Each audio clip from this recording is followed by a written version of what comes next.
everybody. I'm EnviroBoy. This is my channel. I'm gonna sit down and do some writing here. It's a very like gloomy kind of day. I'm supposed to be like I guess I don't know. I'm not gonna sit here and look up the weather on stream. I feel like that's not super exciting stuff for everyone, and I care enough to do that. But a gloomy, rainy day, which always puts me in a good writing mood. So we're gonna sit here and do some writing. Hold on, camera. It's because I've been fussing around with like cat cam and stuff so much. Hold on, let me adjust that. There we go. I think that's better. That's a bit better, man. Hair is looking all kinds of slick back today.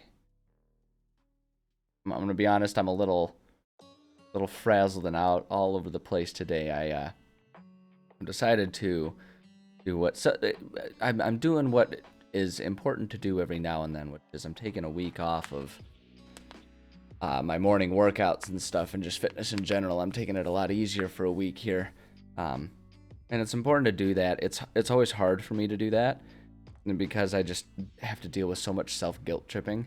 I always feel like such a lazy piece of poo whenever I do this, but it's a really necessary thing to be able to, let the body recover, make sure you don't burn out from all the activities you like doing and all that kind of stuff. So I've been taking a week off, and because of that I've been sleeping in and everything, which means that my morning routines have been very different from the usual. So I'm not nearly as put together as I usually am, but you know what, that's okay. It's okay to do that from time to time. That's what I'm doing this week. It's good. I'm definitely catching up on some sleep and some general chill time that I feel like everyone, we all need and none of us ever get enough of. So it's good. And it's got me feeling like it's already kind of doing some of the things that I want it to do for me, which is, helping me feel a little rejuvenated in a few things, including wanting to do some writing. So we have brought the warm-up conversation full circle, and I'm going to go ahead and bring us over to our writing scenes, and let's go ahead and do some writing here. All right, here we are. So, I'm gonna have us warm up with our usual working on making a rune for our D&D game. We're gonna start with that. But today I want to work on something a little different. I mean, I tend to get a little laser focused on doing the dungeon building and stuff like that, and there's value to that, and I need to make sure I'm keeping up with that, because obviously that's the stuff that my players are experiencing and playing. But I want to take a little bit of time today, I think, and go back to look at some other stuff, because I've been thinking more about the world that I have, and just the fact that I always talk about how I am a world builder before I'm a DM, and so there's just a few things that I want to revisit and maybe make some changes about and all that kind of stuff. So we'll get to work on that. But to start off, let's go ahead and open up with our rune project here. We're working on our conjurations, and we're at level 1. We're redoing a lot of the level 1 stuff, because I'd already done them in the past, but I have found myself wanting to sort of modify. Ooh, this one's going to take some work, but that's okay. Okay, good warm-up. Real good warm-up. Gonna work on redoing Find Familiar here. It'll be an interesting one to see how we can find a way to turn this into... I guess actually what I want to do is I want to take my template here, copy that, and we're going to paste it over. Be interesting to see how we can turn this one into a good rune. Find Familiar. Boom, there we go. Okay, let's go ahead and get our spell as written, and then we'll just do our usual process of modifying it. Oh boy. Hopefully I didn't bite off more than I can chew on this one. Good lord. My Lanta, we got a lot going on with this one, but that's okay. This will be great. Okay, type of item it can enchant. Okay, we'll get there. Okay, in the surface of a familiar, spirit that takes an animal form you choose. Bat, cat, crab, frog, hawk, lizard, octopus, owl, poisonous snake, fish, keeper, rat, raven, seahorse, spider, or weasel. Appearing in an unoccupied space within range. The familiar has statistics of the chosen form, though it is a celestial fae or fiend, your choice, instead of a beast. I think there's really only one obvious thing to do with this. I think I really only have one choice. And I think that choice is pretty clear in that I need to turn this into basically a Pokemon. I don't know that I really have any other choice. I mean, what else can we... It's going to be... Because we're going to tie the familiar to an item, right? And so it's like, well, you might as well tie it to like a rock or something might resemble a Pokeball. And maybe when you drop it, the thing is tethered to the item, so it's almost like the creature comes out of the Pokeball here. I think I don't have a choice. I think I do not have a choice. So let's see here. So here's what I want to do. We're gonna do a few changes to this.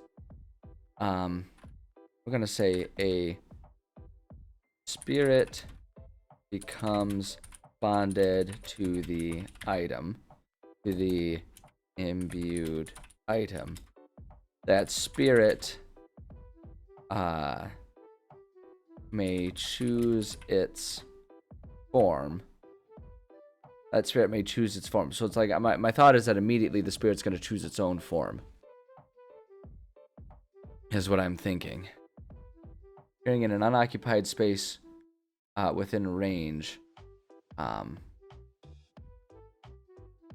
Familiar has the statistics of the chosen form, though it is a celestial, fae, or fiend. Your choice upon imbuing. Because I think once you've determined whether like this stone creates a fae creature or a celestial, I think that stays the same. I think that stays put for like the lifetime of the item. So I think that's... I want to do that instead of a beast, yes. Within range. Did I accidentally delete, or does it just talk about the range later? It talks about the range later, okay, because I haven't said anything about the range yet. Your familiar acts independently of you. Familiar drops 0 hit points. Appear in any unoccupied space within 30 feet of you. Familiar is within 100 feet of you. Communicate with it. Okay, within... I'm going to say unoccupied space within 30 feet of the item is what I want to do. Appearing in an unoccupied space within 30 feet of the item. That's how I want to do it. The familiar has the statistics of the chosen form, so it is... Yeah. Familiar acts independently of you. So we'll say the familiar acts independently of you, but it always obeys your commands. We're going to say always obeys the commands of the owner. Because like the concept is that it can be transferred, but I actually like the idea of this thing sort of inherently having a certain level of sentience, even if it's not like a full-blown sentient item, which I have a few ideas about that one. But it has like a certain degree of that in general, so it's like you might have some issues where it's like if you trade them, right, like in Pokemon, where they might not listen for a while.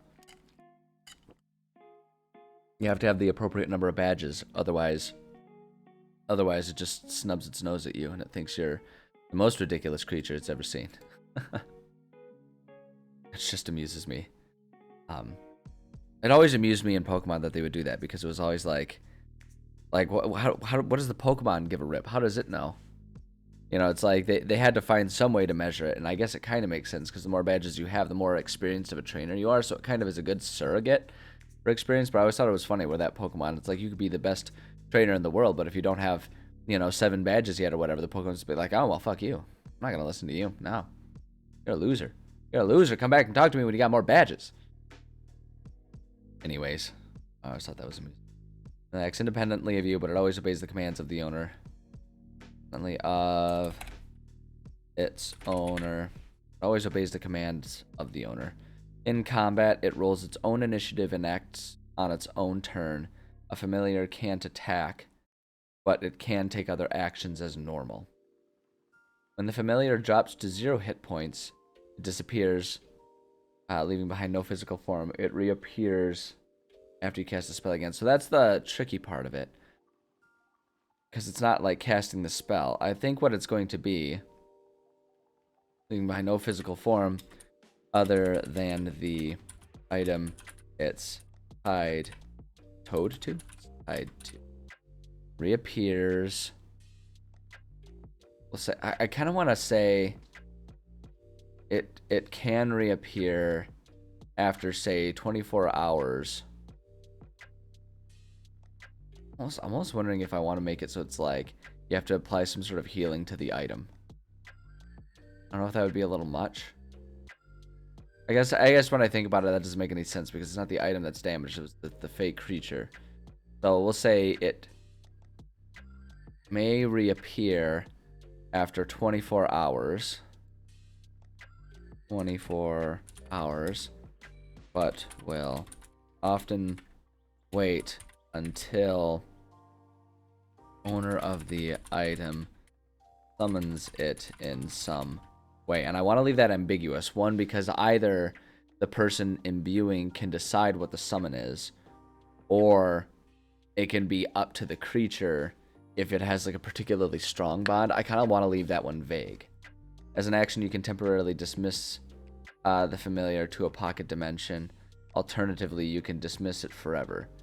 As an action, while it's temporarily dismissed, you can cause it to reappear in any unoccupied space within 30 feet. Yeah, see, now here's where we're going to have to do some changing.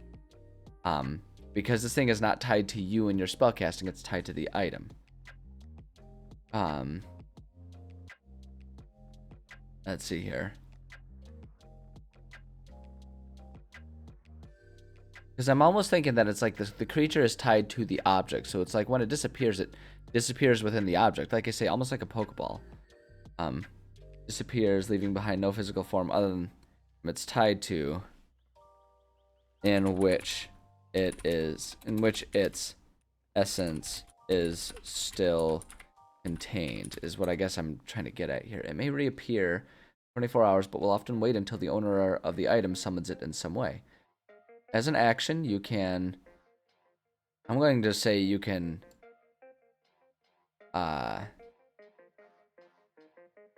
going to say as an action you can instruct the creature to return within the item it's tied to. As an action, while it is dismissed, you can cause it to reappear here. Hi, kitty. You gonna come hang out with us? Do we need to turn on cat cam? Doing, sweetie?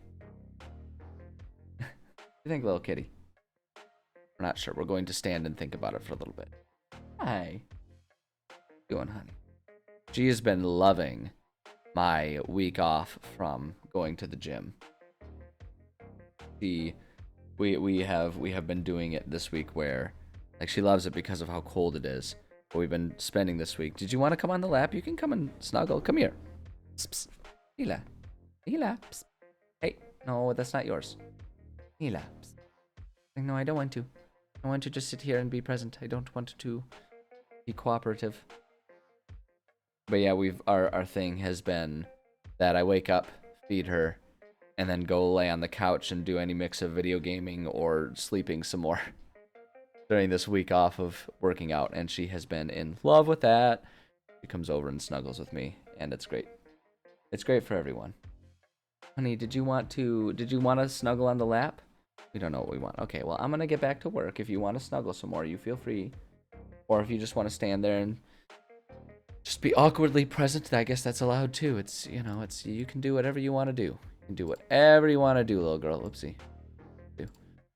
That's not what I meant to do. Okay, let's see. As an action, while it's temporarily dismissed, while it is within the item, and cause it to reappear in any unoccupied space within 30 feet of the item. Whenever the familiar drops to 0 hit points or disappears into the item,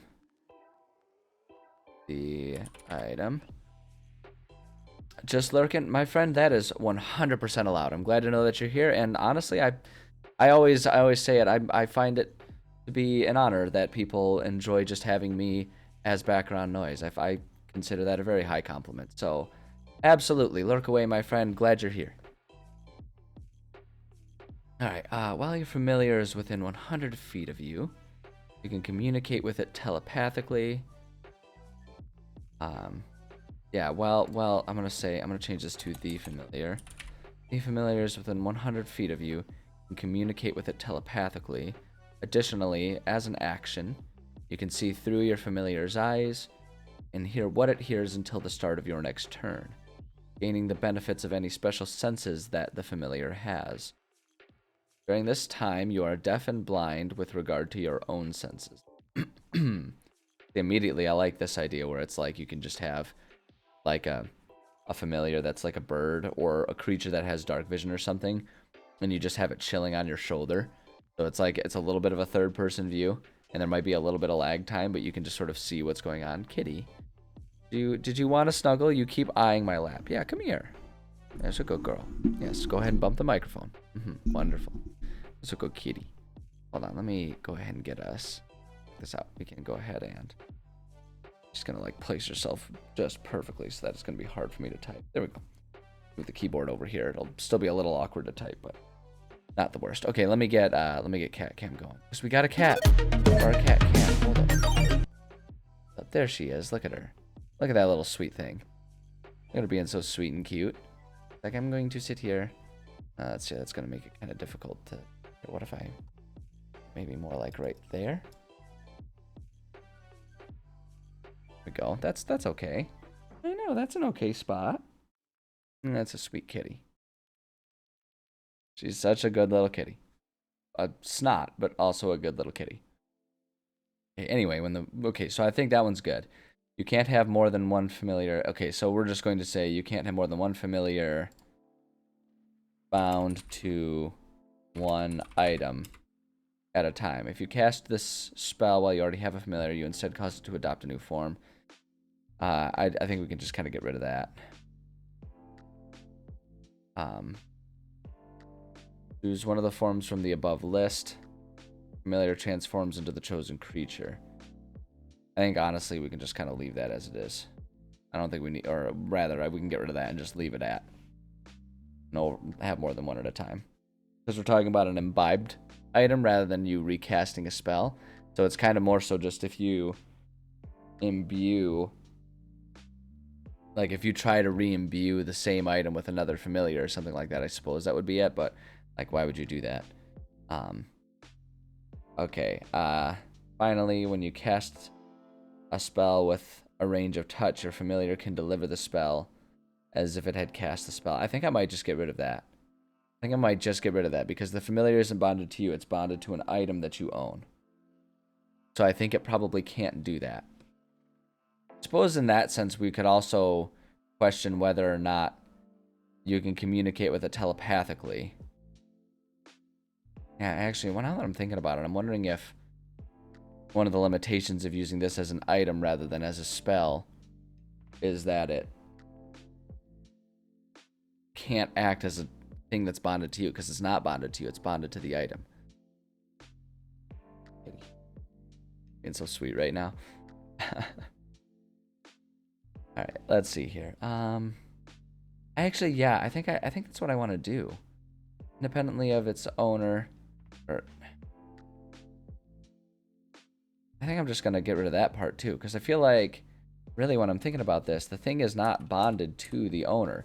The item kind of is, right? But it's like the thing's bonded to the item, so it's not gonna have the same sort of spirit bond that an actual familiar that was summoned would. So I actually think do that in combat. It rolls its own initiative and acts on its own turn. Familiar can't attack, but it can take other actions as normal. Familiar drops to 0 hit points, disappears.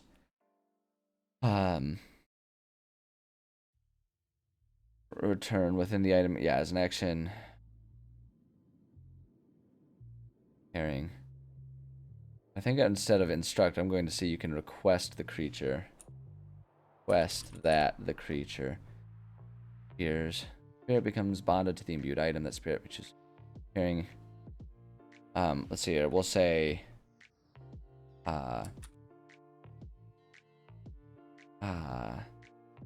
When it. Let's see here. When it chooses to, or when it is requested, by the owner, the familiar, not appearing, appears in an unoccupied space within 30 feet of the item.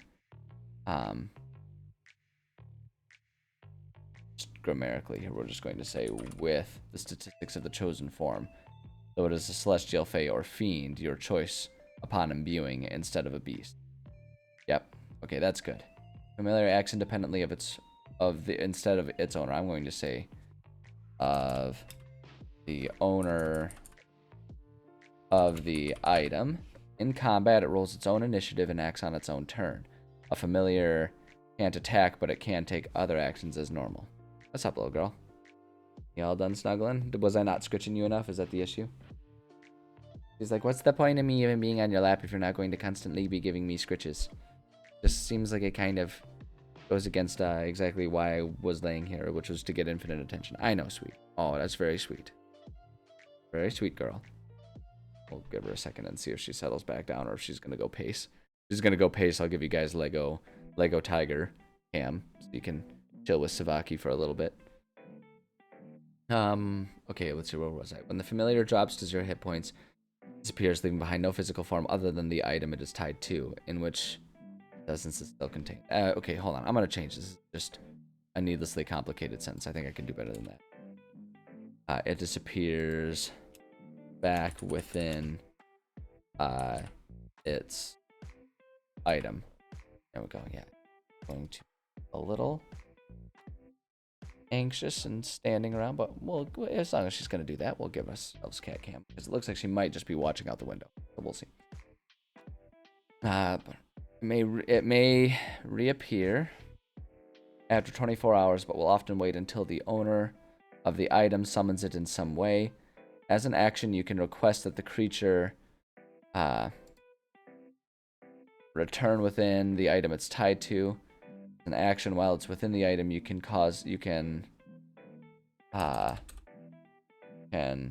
ask it to reappear and cause it, because it's like, the idea is that the creature within the item, excuse me, it's like it's an independent creature that's just tied to the item is sort of the idea that I have here. So I think we can do that. You can ask it to reappear in any unoccupied space within 30 feet of the item. Whenever the familiar drops to 0 hit points or disappears into the item, leaves behind in its space anything it was wearing or carrying. That, I think, makes sense. While the familiar is within 100 feet of you, you can communicate with it telepathically. See, I think I might get rid of that part. I think I'm just going to flat out get rid of that. I think if it's a separate thing, you know, like, because this is different than if you summon it, because it, like I always say, that concept behind a rune or a magic item is that the item serves as the conduit that takes the magical energy and turns it into a tangible thing, right? And it's like when you're a spellcaster, you're that conduit. And so when you do that, when you're the one casting the spell, you're the conduit, which means the creature is bound to you. But when you're making the item a conduit, that means the creature is bound to the item. So if the creature feels any sort of sense of urgency or bonding, it's to the item, right? If anything, it'll protect its item before it protects anything else, because that's what is keeping it bonded there. Assuming that it was not bonded against its will or something like that, but I don't know that I want to explore that. We're just going to assume that it's content to be there. We're going to go ahead and take, like I say, we're going to take the Pokemon approach and just assume that they're all happy to be where they are whenever they are, and not think about the implications, because golly, that's more complicated than I'm interested in. Trying to navigate right now. It's just like it's funny actually that I say that, because usually I'm all about delving into the complicated stuff, but I guess it's like really what that means for this one is I feel like each individual creature, because it's like you're summoning a creature that already exists. You're not just creating a creature, right? And so when you imbue it on an item, when you bond the creature to the item, it's a separate creature. So it's like, is it happy? Is it sad? I think that kind of depends on the individual creature. And I guess kind of where my thought is regarding all of that is, like a baseline, like you summon a creature. I feel like you would, as a baseline, summon a creature that would be content to be there, because those would be the ones that would make themselves available to be bound. And then, like, if you have ones that are going against that or something like that, maybe that's where sentience or cursed comes into play. But I think we'll just go ahead and... Yeah, we're just going to go ahead and simplify, because I think the issue here is what's really making me balk is that if I need to... if I needed to account for the personality of the creature itself every time, I would have to write up like 5 different versions of how it all works or something like that. And I think that's a little more complicated than I'm interested in doing for this. So we're just going to assume the Pokemon approach where they're all just perfectly happy and content and no one has any moral qualms about anything. Good morning, Gabby. How's it going? Good to see you. I'm doing well. Thank you for asking. Let's see here. Okay, so you can't have more than one familiar bound to one item at a time. That makes sense. Finally, when you cast the spell with a range of touch, your familiar can deliver the spell as if it had cast a spell. See, I think I'm going to get rid of this one as well for the imbibement. I think that just doesn't really work because it's imbibed on an item. So I think that's good. I think that's good just as it is right there. And I'm more than one familiar bound to one item at a time. I think that makes perfect sense. Yeah. Working on today, we're doing our usual little rune warm up. So we're starting with that, and then we're gonna work on our campaign a little bit. And I want to work on some background stuff. And oh no, you have COVID. I'm so sorry. I'm so sorry. Hopefully everything turns out fine. Get lots of rest and relaxation, and that's kind of the number one key with really just about any illness, but especially that one. So best of luck to you. Hopefully your recovery is swift and smooth, and not nearly as big of a deal as it could be. A wide range of how severe it can be, so hopefully it's not super severe for you. Alright, so the mechanics of this one, actually, no, so type of item it can enchant. I've been doing this. I really should just change the template a little bit there, but it's not gonna happen right now. Let's see here. Type of item it can enchant. Can be put on anything. Is best put on an easy to transport item to keep the creature with you, such as a stone or knick-knack that can fit in a pocket. There we go. Okay, so the example item here is 100% going to be Neopets. Not Neopets. What were the Tamagotchis? That's the one. That's what I was thinking of. Tamagotchi pet. 100% going to be it. Often used as a fun gift for, my goodness, for children.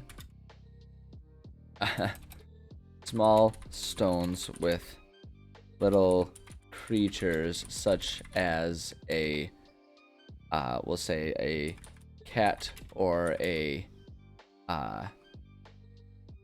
cat. We'll say a cat or a rat. We'll do those two. Those are the most common.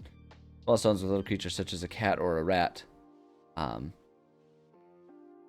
imbued can serve as wonderful pets for a child looking for a companion.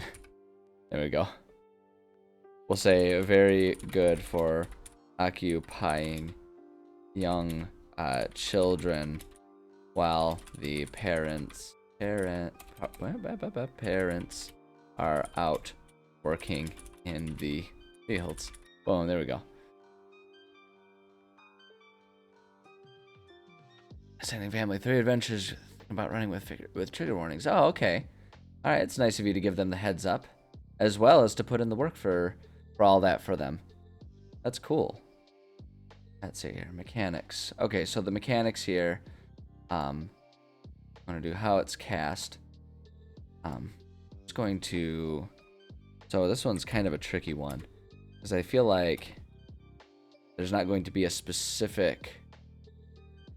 Like it's so to summon the creature, I feel like how it's cast. The creature is capable of self-casting or disappearing. However, simply requesting can often work if the creature is amicable enough. Go on, inflatable cat. Good to see you again. Glad you're here. Let's see here. Witchlight, Curse of Strahd, and the 2E adventure converted to 5e Night Below. Nice, nice. All very good. All very good adventures. All very good ones. Classics. Let's see here. Okay, so we got. I want to. That range. We'll say creature appears within 30 feet of item, but can we'll say move up to 100 feet of the item. There we go. Let's do that. Alrighty. Duration. So this one's the fun one. I'm going to say no limit to how long the creature can stay summoned. However, if dropped to 0 HP, will need to rest within the item for 24 hours to recover. Boom, there we go. Attack save, there's nothing there. That's it's an NA. And the embodiment type is another NA. I should really just remove that one from the template. I never use it, and I can just add it there as an additional note if I need to. I don't think there is anything additional. I think that one's good as it is. Perfect. It's really good. I like the fact that we basically made somewhere between a Tamagotchi and a Pokemon in D&D. Makes me very happy. 100% gonna need to plant this in my player's game sometime in the near future for them. Okay, so now if sentient. So I feel like there's the sentience isn't going to have much of a difference. In fact, I think what I want to do for this one, so for this one, because we're talking about another creature, so I'm going to just do something completely different here than what we normally do. I think this one calls for it. If sentient, the item doesn't behave much differently other than being a far more animated creature. It will have an assigned alignment and tend to behave accordingly. And so we'll just do in parentheses chaotic doesn't doesn't often listen good are often very affectionate, etc. There you go. Like, so chaotic good is essentially a cat. Often affectionate, but don't listen very often. Yeah, I think that's great. So now if it's cursed, though, I feel like if it's cursed, this could be... I feel like a cursed one has some potential here. And, okay, so here's what my thought is here. So I kind of want to create... So a cursed one is one that attempts to flip the script on who is the owner of the item and who is the familiar. I feel like that's what... Like, the item wants to be the one in control. So, I feel like a cursed one, it's almost like extra powerful. I'm trying to think about how mechanically to do this. I almost want it to be like extra large, extra powerful. Maybe it can even attack with the stats of the creature. Okay, let's do that. So the bound creature, a larger version of the standard, and can attack in combat using the stats of the creature that it takes the form of. Problematic side effect, however, is I'm going to say creature is not content to be the subservient familiar. It will often attempt to be the one calling the shots in whatever way it can. And then what it takes to remove must be removed magically if the owner tries to remove the item, the creature will attack, not stopping until it or its owner has been reduced to 0 HP. So you either have to knock it out or it'll knock you out one way or another. It's going to be a knockdown, drag 'em out fight. The other thing that I kind of want to do here is playing the shots in whatever way it can. The other thing that I think I might want to do, it may also attempt to betray the owner if it perceives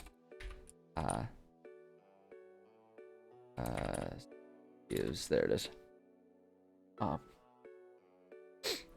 Perceives an opportunity to be with someone more powerful. Okay, yeah. I kind of like that. Hold on. Let me just make sure this is an important email that I've just received here. Unlikely to be, but hey, you never know. Da, da, da, da, da, da, da.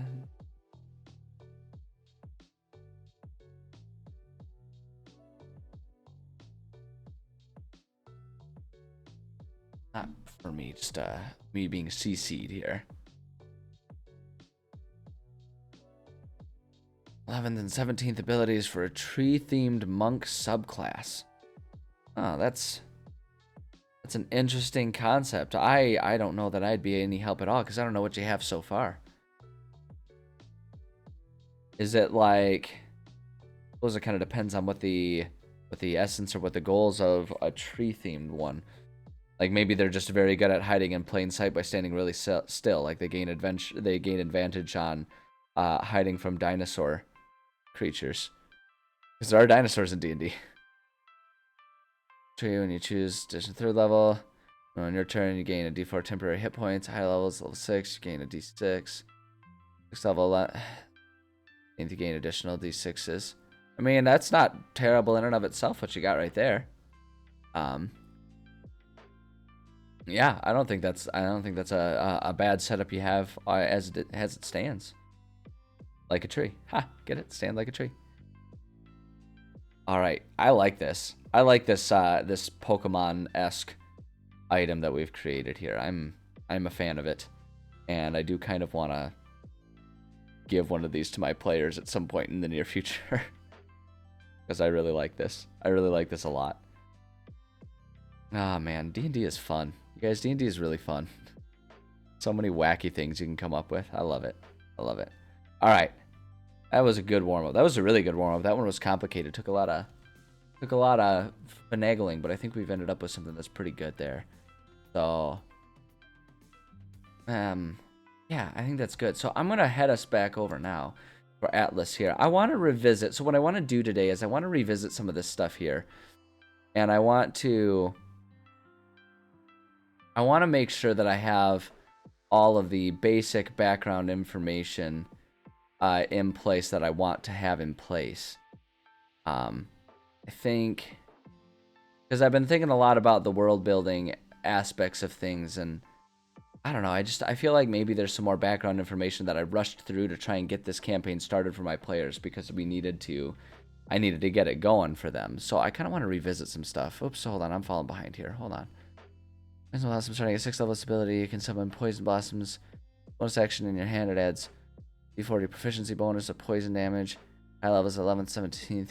D4 poison damage. I think it's an interesting concept. I think that's an interesting concept you have there. And I think, you know, you might need to rework it for balancing or kind of massage it a little bit. But in general, I think it's a neat idea. How's it going, Sniper Bait? Good to see you. But yeah, that's kind of what I want to work on today. So I just kind of want to, you know what, here's what I want to do. Okay, so we're gonna really kind of take a diversion here. Because one of the things I was thinking about the way I structure some stuff, and I don't think, I mean, at least for me, it's not, let's see, what's this? Oh, I don't need to worry about that. The thing so obviously I put all of these, my primary goal when I'm writing these things and when I'm organizing all of my stuff is to have it be in a format that works for me, because I'm writing up my own notes for running my campaigns. And so, which is why I tend to be pretty free with just sort of reorganizing things as I need to and as I see fit. And I've been thinking a lot about how I approach my world building. And what I was thinking about yesterday, and really the past few days, is how I tend to, because I'm writing a campaign and because I want to make sure this campaign is good and includes the campaign necessary things for my players, I tend to focus really hard on the campaign D&D module, modular writing stuff that needs to be in place. And I don't think that's necessarily bad, but I think what can happen with that is it can sometimes pull me out of my usual headspace and my preferred mindset about doing the writing that I do, which is as a world builder. I've always said that I consider myself a world builder before I consider myself a DM, because I have done world building as a hobby for much longer than I've been a DM as a hobby. And so I've just been kind of thinking about the way I write and wanting to make sure I'm not straying too far from those roots, from that element of what is, the more important part of this hobby for me, which is, again, it's world building. That's what I like to do. I just like to create environments and places. And so what I want to do, I kind of started working on this a little bit yesterday, is I want to spend some time revisiting and rethinking about how I approach my templates, which can then play into how I do my writing. So I've kind of made copies of a lot of the main templates that I use, because I set up templates to make sure I follow my own consistency and don't forget things and all that kind of stuff. And so I'm gonna get rid of that, because if I do put that in there, I want it in a different place. But yeah, I want to revisit these things, and I want to just think about how I'm doing these. And what I thought about is one of the most basic fundamental things of writing that I can remember learning this as early as 2nd grade. Like, I actually have, they're so faint and they're so vague, but I have memories from all the way back in 2nd grade, which was, man, how many years ago would that have been? At least 20. At least 20. Yeah, it would have been about 20, because I graduated college, or I graduated high school, or 12th grade in 2010, which means that 2nd grade would have been 10 years before that. So like the year, we're talking like Y2K era Envirotot memories. So yeah, that's like 21, 22 years ago. Good Lord, man, oh man. How am I old enough to remember things from 20 years ago? It's not even that like I was alive 20. I remember things. I was a developed and cognitive enough creature to develop long-lasting memories. My Lord. Anyway, existential crisis. Don't worry, I'll save the midlife existential crisis for after the stream. I'll go buy myself a convertible, I guess. That's what TV and movies have taught me I'm supposed to do when I'm feeling old, is buy a sports car that I can't afford. So I'll see you guys in my new Camaro later, I guess. So I think it's inevitable. I think there's nothing I can do to avoid it.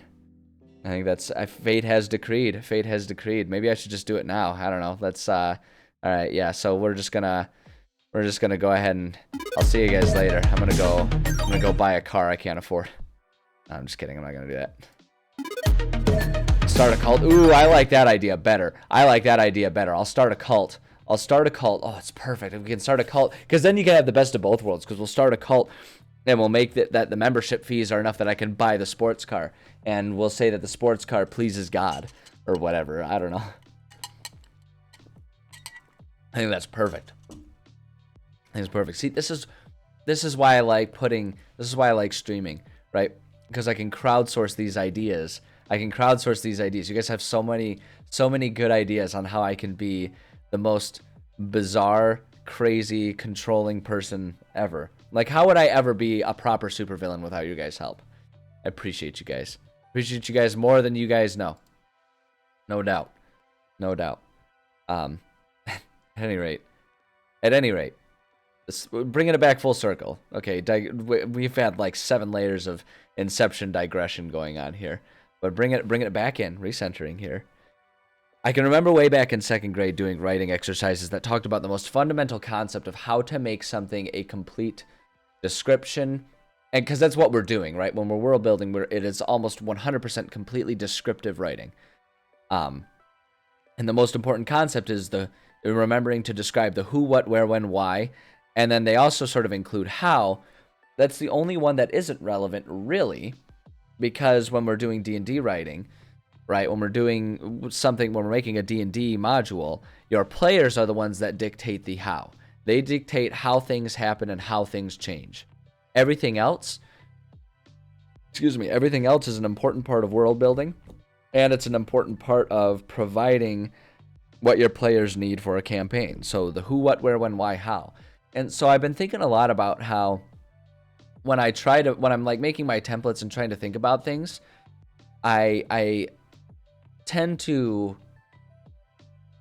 I guess, I don't know how to describe it. I haven't focused on the who, what, where, when, why, how properly. And what I want to do is I just want to experiment with some templates and some writing approaches that put those at the forefront. And I want to see, because I don't know if that will functionally work for me. So the only way to find out is to experiment and to try. And the first step for that for me is writing out my templates so that I can review my templates then and see if those cover everything that I want or need to have in a module as I'm going. and then either scrap the idea if it's too far, or like if it's too far from what I need, or add extra things to it if I need to. Sponge away, sponge away. I mean, that's why I stream this stuff, right? Because I feel like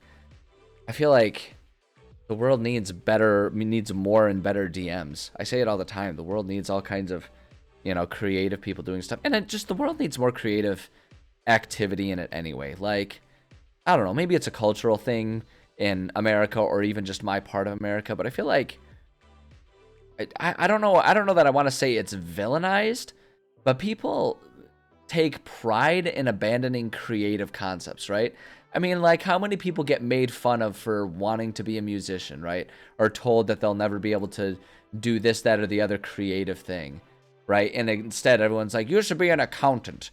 That is a good, reliable way to make money by reviewing and studying investment terms and ripping off the average poor person, right? It's like everything gets so caught up in like practicality, and we've abandoned creativity, which I think is ridiculous, because I think you need creativity to come up with new ideas that can eventually be turned into a practicality things. I mean, it's like, when was the last time that a famous invention came without at least some imagination, right? Like, do you suppose inventing the first iPhone was done without imagination? No, people were imagining what cool ways to turn sci-fi into sci-reality, right? It's like, you need creativity, you need imagination. And so, but we have this weird culture in general where we encourage kids to be creative until they enter school, at which point in time we encourage kids to abandon creativity and instead be good at the practical maths and sciences. And it's like, we kind of need both if we really want to function, right? We really need both, and I live my life by that as someone who uses math and science for his day job, but then also explores creative ideas and all that stuff, because that not only helps me problem solve at my job, but it just kind of keeps me, like, open-minded and interesting. I feel like creative people tend to be more open and accepting people too, just because they're used to indulging in ideas that are maybe different than the standard ones. So, I don't know. I'm on a bit of a soapbox here. I don't even really know what led me to being here, but the point is, I want to explore, I want to try different things, and I'm really, and I want to put that out there so that other people, that's where I started with this, so that other people can take these ideas and run with them, right? Because there are people that are even more creative than me, that once they kind of have that springboard, they can go. Why I also say that, while some people get really weird with it, in general, fan fiction is a great way to get people involved in writing, because it gives them the chance to have some of the hard work done of building the fundamentals, like the foundation, and then they can sort of be creative on top of it, and it can be such a good exercise that warms people up to eventually creating their own things from scratch, right? And so it's like, hell, man, if my stuff can provide a springboard for people to use in some way, shape, or form, then all the better. Because the alternative, because the other thing too is people get all precious about, like, oh, you gotta monetize and blah blah blah, you should publish that and make money off it. It's like, I mean, alternatively, the thing is that I'm just doing this in the silence of no one watching, and there we go. I don't know, if you like my ideas and you want to support me and make me do more, then there's subscriptions or whatever. I don't know, I don't care. I want to share ideas. With people, and I want people to have fun sharing ideas, and I want it to be culturally okay for us to share creative ideas, because I feel like in the litigious world that we live in, people are afraid to share ideas for the fear that someone might steal them, or that they might get made fun of for having weird fantastical ideas. And it's like, let's just normalize being creative again. Like, my goodness. Anyway, rant over for now. Probably not for the rest of the day, but for now. So yeah, I want to try and restructure my templates and my writing process to really think about that who, what, where, when, why, and then let the players figure out the how. The only relevant how in world building would be like the history. How did it become what it is now? And so that's where the why, how here is. So I started working on this a little bit. First things first, I want to be better about actually having like tables of contents, because I want to be making better use of all these tabs. I have all these tabs with all kinds of different bits of information to sort of break things up from between like the atlas is really where the full-blown modules go, and then everything else is like all of my supporting documentation of stuff that's relevant beyond a specific module is the idea. And so I want to do better about filling that type of stuff in and then having this table of contents, because you can link pages within OneNote. Like you can link pages within other pages. Like I could go to here with this. It's just a template right here, but I can go to, where is it? Copy link to page. And then I could paste that anywhere I wanted, you know, and create stuff. So I want to be better about that. And I wanted to, and the other thing I was thinking about is there's basically going to be 2 tables of contents. I may even double column it. Depending on format, but I'm just sort of getting ideas down on the page right now. And the idea is one of them is like the geographic format, where it's like each place and then everything relevant within that place and every person relevant within that page and so on and so forth. And then the other one is by chapter, right? Because I organize my campaigns by chapters, and I do like keeping it that way. Just so that way I can have an easier time organizing where players are going, what's happening, what things get triggered if there's like an important time or chronology for the sake of the campaign. That's like the story part of it. And both of them are relevant, and both of them are different ways of thinking and different ways of finding things. So I kind of want both of those present, and it's real easy because all you do is just paste twice, and, you know, or paste as many times as it takes to put a single page in all of the relevant places. So, excuse me. So I want to be better about that. Whether I actually will be, time will tell. But so I've been thinking about like how I would structure this based on including all of the who, what, where, when, why, how. Why and how are kind of the same things. Those are like the histories. Like the why is like, why is the world like this? Why are things the way they are? Right? And that's the same with the how. How did it get to be this way? So that's like when we're talking about the history. And so because my world is like really influenced by this historic oh shoot, okay, hold on, I'm gonna take a break. I'm gonna give you guys some commercials and stuff. I need to run an answer work call really quickly, so I appreciate your patience. I'll be back shortly.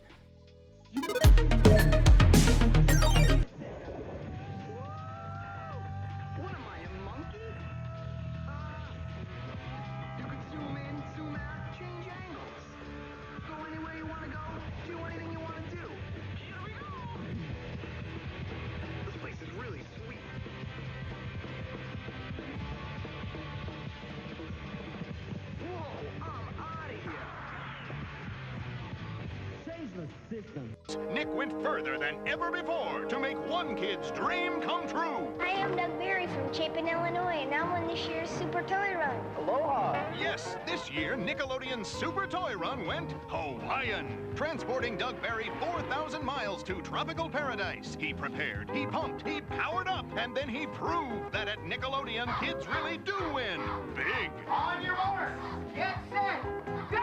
In a 5-minute rampage, Doug found Toy Paradise in Tropical Paradise. Videos, sporting goods, telescopes, he grabbed it all. He even got stuff for the kid next door. And when it was all over, Doug had bagged almost $10,000 worth of toys. Nickelodeon Super Toy Run. Next year it could be you who gets to say, I sent in a postcard and I won all of this. Nick's Super Toy Run was brought to you by KB Toy Stores, Roadmaster Motorcycles, Bicycles, and the place where only kids win. Nickelodeon. Eyes of justice are watching.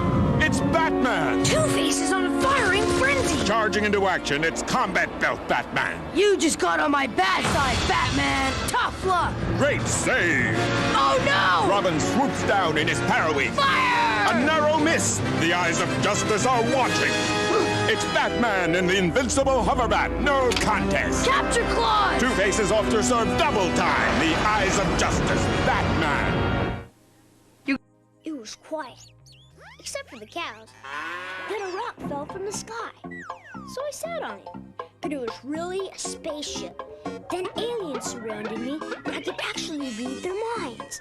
Should we fry them or boil them? Whoa, so I pushed a button and made them disintegrate. Okay, so I made it up. Then I made it all happen. Mario Paint. Draw and make music. Only on the Super Nintendo Entertainment System.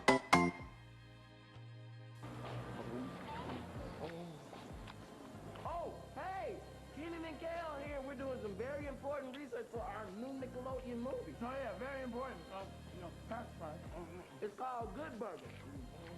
I'm really far, and it's coming your way real soon. Hey, waiter, bring some more research. Yeah, some more fries, too. Paramount Pictures presents a Nickelodeon movie, Good Burger, starring our very own Keenan and Kel. That's good. Coming this summer to a theater near you. We join Ronald, still searching for Grimace's voice. On your right, Scary Mountain. 12,000 feet of solid Frozen yogurt. Grimace's voice! The hell, Ronald? It's in there. Let's go. Will Ronald save Grimace's voice, or will it be too late? It'll be too late. Bruce, your new M Squad equipment. This video cam is actually binoculars. And this toy calculator? A secret document stamper. One toy comes with every McDonald's Happy Meal we buy. And this camera? A camera, Bruce. This is a commercial.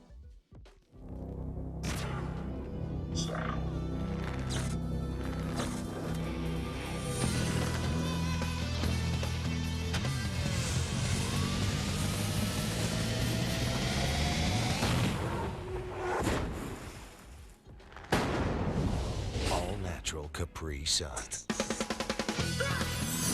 Liquid cool. New Capri Sun Strawberry Kiwi flavor, the latest in liquid cool. Snick is coming tonight, and there's no way to stop it. Alex Mack is caller number 100. Then it's double the Ren. And twice the Stimpy. In 2 back-to-back episodes of Ren and Stimpy, including an all-new, never-before-seen episode. All this and more. So catch the couch tonight, starting at 8/7 Central. Hey, Ralph, want my burger and fries? Oh, yeah. Want my pizza and tacos? Oh, yeah. Did you eat too much? Oh, yeah. Oh, no!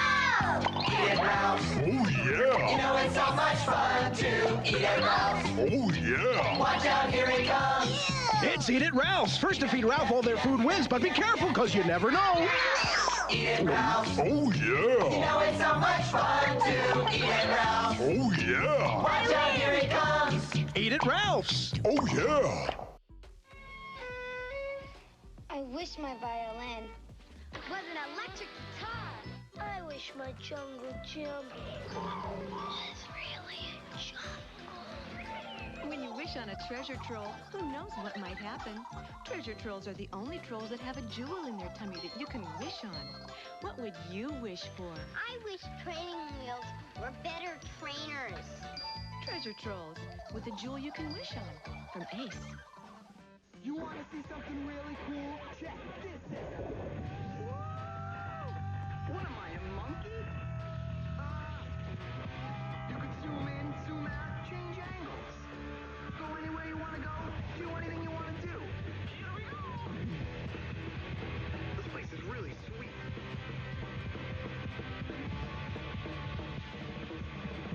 Whoa, I'm out of here. Change the system. Hello, I'm Professor Flirk. Today we are conducting an experiment to see which is more stimulating, Nickelodeon magazine or a herring. Notice the subject reading Nickelodeon magazine is very amused, very entertained, while the subject reading the herring is, well, not. To get Nickelodeon magazine, have an adult call this number. You'll get 6 issues for $9.97. It has features like Who's News, behind the scenes at Nickelodeon, interviews with really big stars, and a comic book you can't get anywhere else. While the herring just has kind of a fishy smell. Sure. Research clearly shows Nickelodeon magazine is a better choice. To get 6 issues for $9.97, give this number to the nearest adult and tell them to call. And do tell them about today's incredible experiment. On second thought, just give them the number. The quest for the newest fruit roll-ups continues. Finally, Stimpy, it is ours. Don't you know what that means? A creation of my very own, made from my stinky sweat socks. He's gone mad. No, Ren. Yes, yes. Look what you've done. My plan's ruined. Idiots. It's new Nickelodeon Team-Outs, Ren, Stimpy. All right, I'm back. I apologize for that, and thank you guys so much for your patience there. Much of my job is a very independent thing, and I can just kind of do it whenever it suits me, but occasionally I do have to work with others, so, and I have to be available for them when they need me. So, but small issue taken care of. An ongoing issue, really. It'll continue to be more work, but hopefully we're good to go for now. At any rate, I also used the opportunity to go to the bathroom, so I'm good to go for a little while now. So where were we? We're talking about the who, what, where, when, why, how. Golly, I'm going to say that so many times today. And now back to the fun. No doubt. No doubt. So, with my world, so much of it is based around this calamity sort of, post-apocalyptic event called the Unhinging, where, the entire world was just like kind of mixed up and jumbled up and all that kind of stuff, with all the different realms and everything getting all mixed and frazzled and razzle-dazzled and all kinds of stuff. And so pretty much everything revolving around at least what my players will encounter in any way, shape, or form has to do with what the world was like immediately before the Unhinging, what happened during the Unhinging, and then now what's kind of been going on with this part of the world, or really with any part of the world they're in, since the Unhinging happened, right? And it's like the way I always talk about it, it's like, things are calming down in the past couple thousand years after the Unhinging, but there's still a whole lot of damage from it and all that type of stuff and yada, yada, yada. And I have thoughts in my head. I haven't really written a whole lot of them down.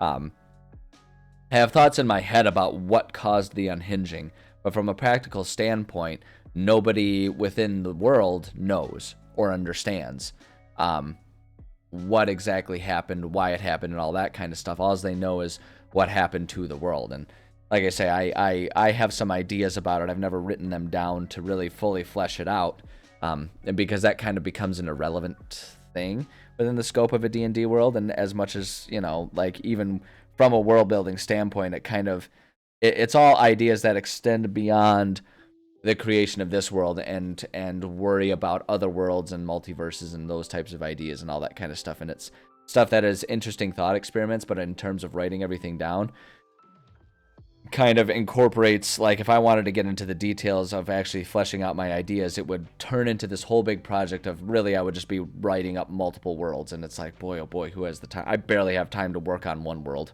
let alone multiple. So point is, what actually happened isn't super important, but what happened to the world is very relevant.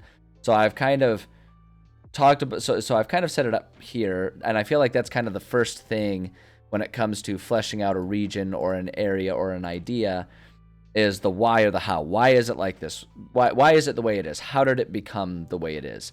Why and how? All of those things. And so, and in my mind, there are those three different time periods to think about it.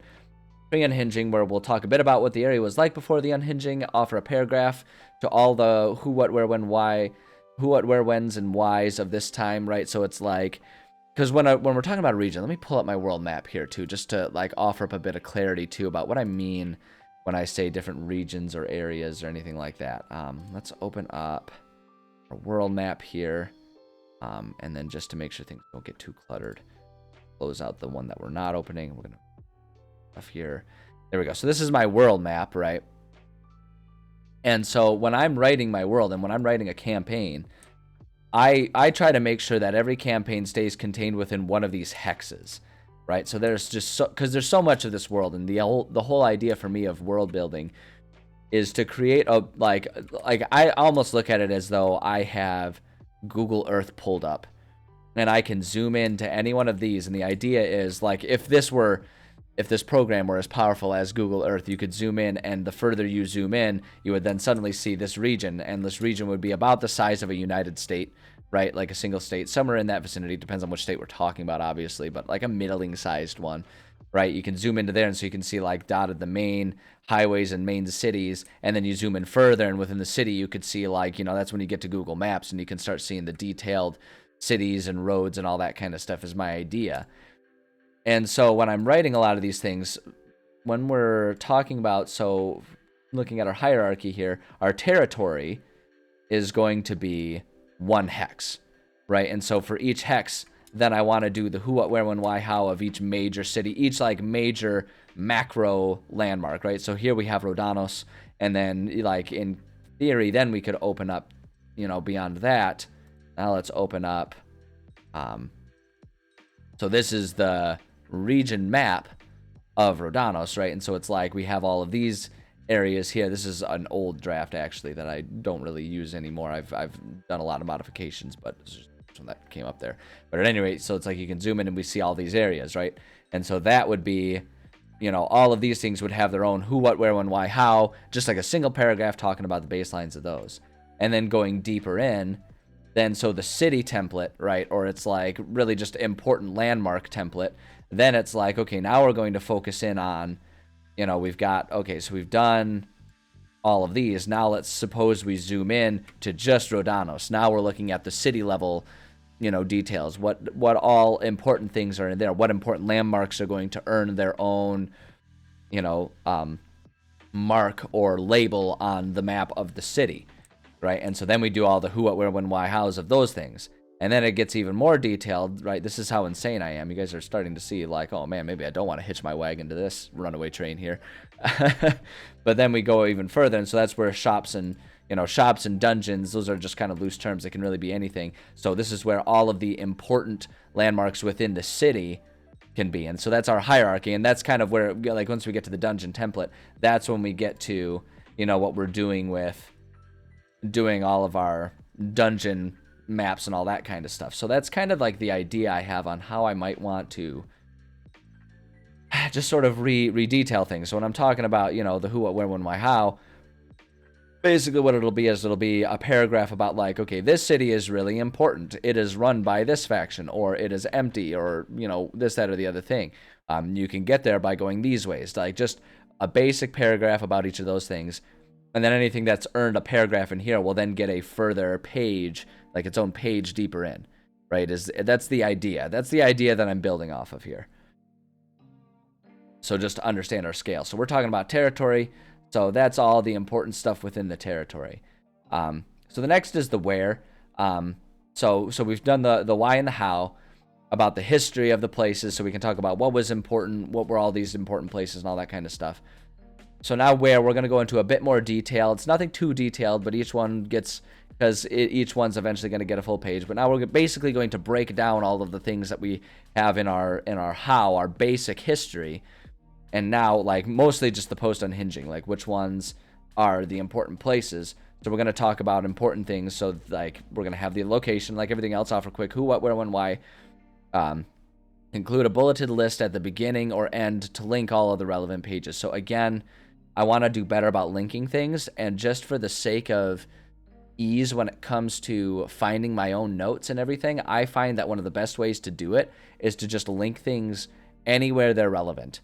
And when I'm being a good writer, I'm better about that, or a good world builder, I should say. I do all that, so that way it's like, even if I'm in here and I'm like, oh, I want to know more about that, I don't have to scroll up to try and find it. I can just be like, I want to know more about that. Click. There, I clicked it, and then it'll take me to where I need to go to learn more about that and all that kind of stuff. So that's kind of where we're at. And then everything else has kind of been still just a bit of a work in progress here. So we have wandering encounters. This is something that I want to keep. And this is going to turn into the what, as far as I'm concerned here, because the what is like what can happen. So maybe it's a good idea to just like really quickly mention too, when I use all these who, what, where, when, why, hows. The who is basically the who. I didn't even mean to add a to that one. I just kind of happened. The who is like, who are the important players here? Who is in charge? Who are the important lackeys? You know, who are the unimportant ones, and that's where we can just do like groups. So it's like in a dungeon, the who is going to be who's the boss of it, who are the enemies, who are the allies, and stuff like that. When we're talking about a territory, the who is largely going to be who are the important factions of this place. We're not going to talk about individuals so much as like who are the important groups, you know, and that's where we can start to kind of understand, like, okay, well, we have humanoids or whatever, right? Our sentient humans that live there. And then maybe it's like, okay, there's like raider faction that lives to the side. Like, there's the people that live in this main city. There's this raider faction that's out there.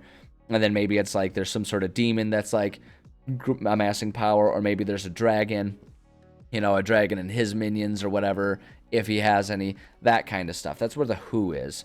Pretty self-explanatory. What is there to do? is the way I look at that. Like, what can you do? Or another way to think about it is, what problems exist in this area? And that's where we start to build our missions, our ideas, what needs to be done, what can be done, and so that'll include, you can go to shops and, you can go to stores and shop, and that's what's important in a city template, right? What can you do? You can go to shops.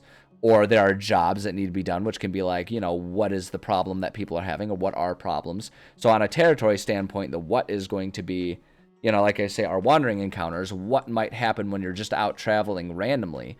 And that's why I like to have these random event tables and all that kind of stuff in place. And then it can also be like, what is going on, what's happening, and that's where you can kind of relate to our who's along the lines of like, okay, so this person is trying to build an army that they're going to try and use to take over the world, right?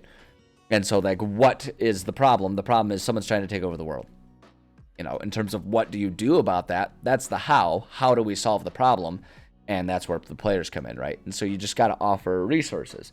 So that's another what is there's like, what resources are available, and that's where you can start adding in maybe, adding in potential solutions or parts of solutions where you're just kind of like, maybe, there's like, there are other people, other factions that would want to go against this evil person amassing an army.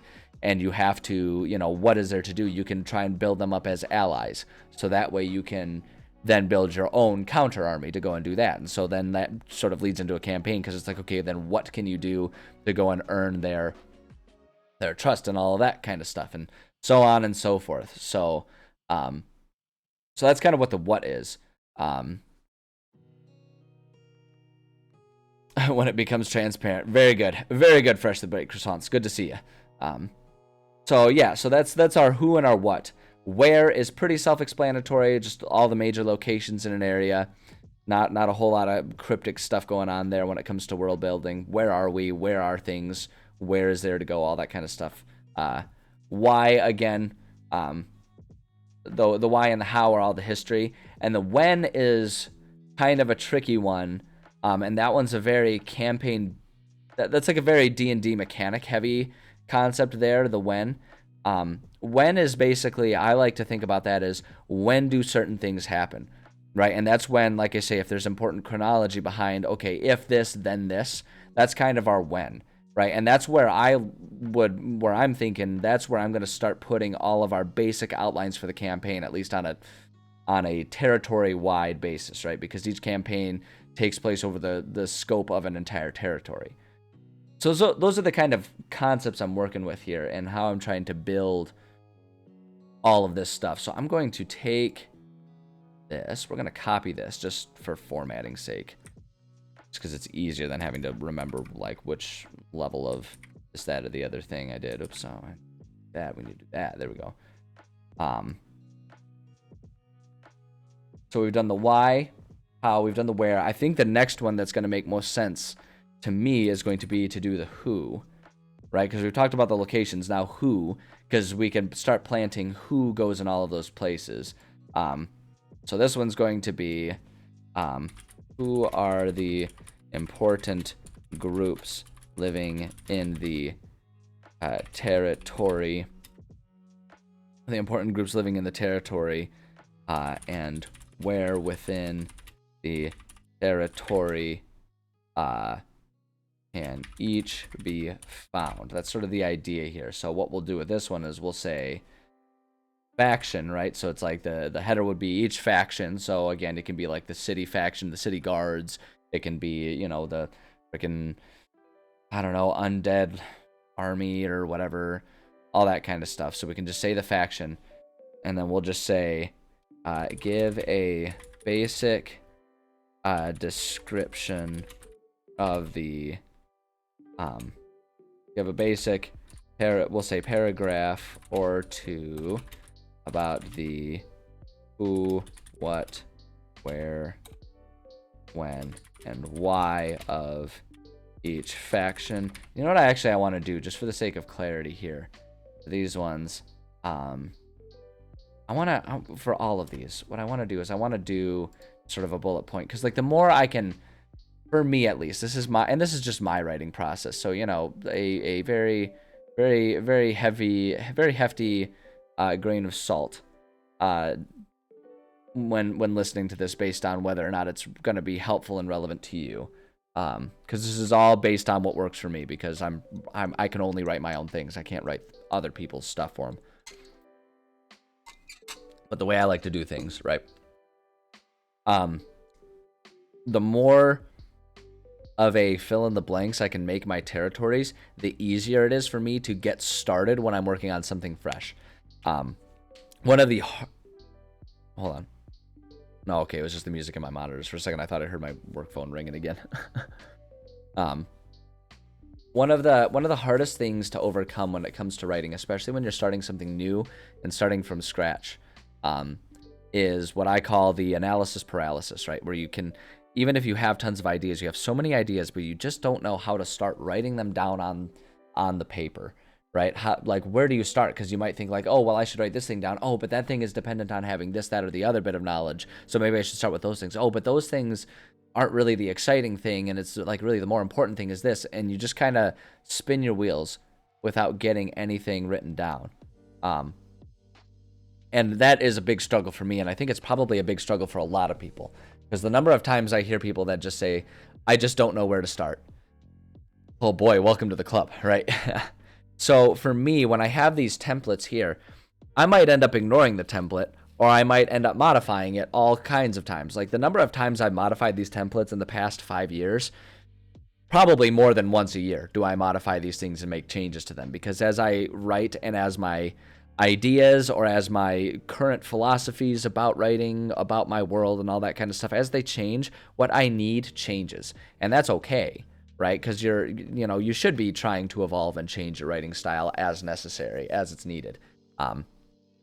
But no matter what happens to this template, what's good for me is having this template in place, because then I can start thinking about like, okay, well, let's just fill in the blanks. Like I have placeholders for all of the knowledge that I eventually need to write down.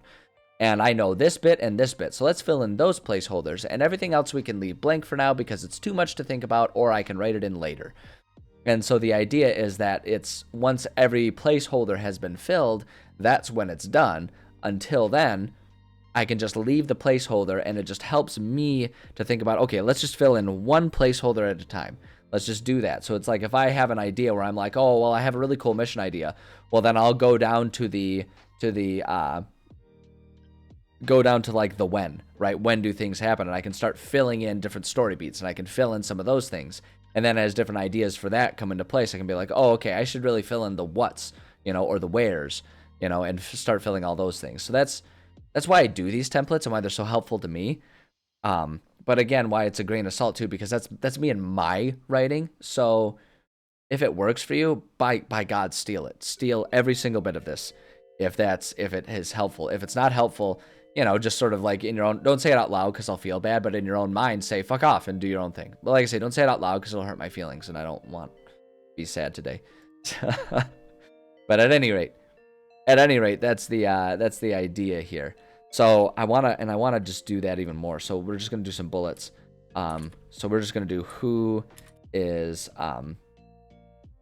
were the prominent factions in the area. So the what is sort of like what was there to do. That will say, and that one's gonna be very vague. What did people do? We'll say with their lives. And actually we're gonna say actions of the area. We'll say major city, or we'll say criminals, monsters, just stuff like that, just basic ideas there. What did people do with their lives? So we'll say mining culture, art culture, things like that, farming culture, just things like that. Like that's the idea behind the what here. What did they do with their lives? We're not going into details of like, oh, they liked to go to the famous theater. No, that goes into the city section, right? That's too much detail. Right now we're just talking about cultures at large. So who, what, where, just equals what are the major landmarks cities. We'll do cities, oceans. Actually, we'll just say natural landmarks. We'll say magic or religious landmarks, right? So if there's like a famous temple or shrine somewhere, things like that. Those are just all the wheres. When is going to be, I mean, there's not going to be a whole lot to do there, but we'll say when that's just going to be important historical events, right? So it's like, when did something, like, you know, when was a city founded? When did a war take place? You know, things like that. Things of that nature. And then why is going to be, for this one, there's not a whole lot here. We can just sort of say related to when, why, related to when, and I'm going to actually go ahead and do that. Why is this location important to people? So we can say, why is it important to people? And we could just kind of put in examples like cultural importance, strategic importance, things like that, right? And you just kind of fill in all those bits of detail about this area, right? So we can kind of do that, and I'm just going to go ahead and copy and paste that down here again, because the more placeholder, oh, you son of a gun. Make me do it the difficult way. But the more redundancy I can offer myself. Oh, let me see. Can I cheat the system? Aha! Look at that. Yeah, beforehand we got it there. But the more I can sort of give myself these sort of templates and formats, the easier it is for me to have a starting place when I'm trying to write things and trying to understand things, right? Because like I say, I can just fill in the blanks, and I know that's, for me, that's just how my brain works and what's important. So I'm going to do the same thing down here for each of these places. I'm going to do these bullets of sort of outlining, you know, how to set up the who, what, where, when, whys, and hows, and all that kind of stuff.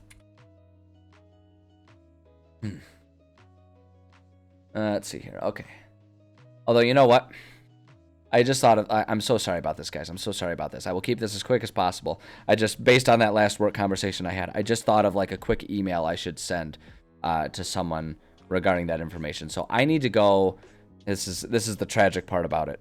This is what pays the bills, is my day job. So I'm going to go run that. I'm going to keep that as quick as possible. Like, we're talking 5 minutes tops. I'm going to give you guys just some goofy commercials to enjoy. I'm so sorry about this, and I really appreciate your patience. I will be back as soon as I can, and we will continue with this. I'm not done writing today, that's for damn sure. But I gotta go do the stuff that pays the bills. So I appreciate you guys. Enjoy some goofy retro commercials, and I will be back as soon as I possibly can. So again, I really appreciate you guys' patience with me today.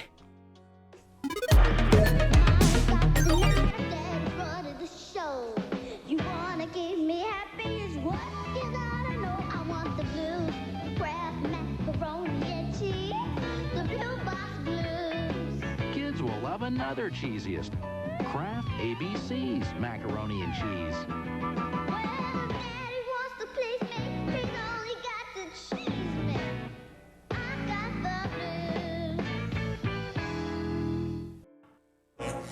Now create your own Terminator with the BioFlesh Regenerator.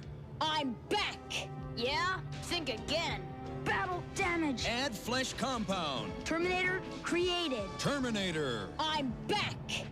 Now it's time for the Pizza Head Show. Hey, everybody! I'm done trick-or-treating, and now I'm gonna go for a stuffed crust pizza at Pizza Hut. Yay! Not yet, Pizza Head. There's one more place to go. I don't think anyone's home. Sure there is. Whoa, trick-or-treat! Interesting hieroglyphics on this pizza.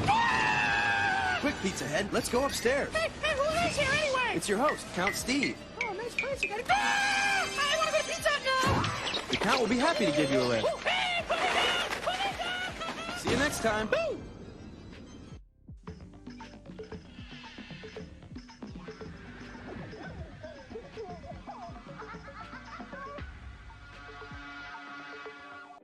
From Sony's PlayStation come the greatest hits, all your old favorites. Like the soft sounds of swarming missiles. the gentle crack of Sophia's whip. You are the hilarious antics of Sweet Tooth, that lovable clown. All for just $24.99 each. But wait. There's more? That's right. The PlayStation is a mere $149. And you can also get leading titles. Like Crash Bandicoot and Jet Moto. For just $49.99 and less. You are not ready.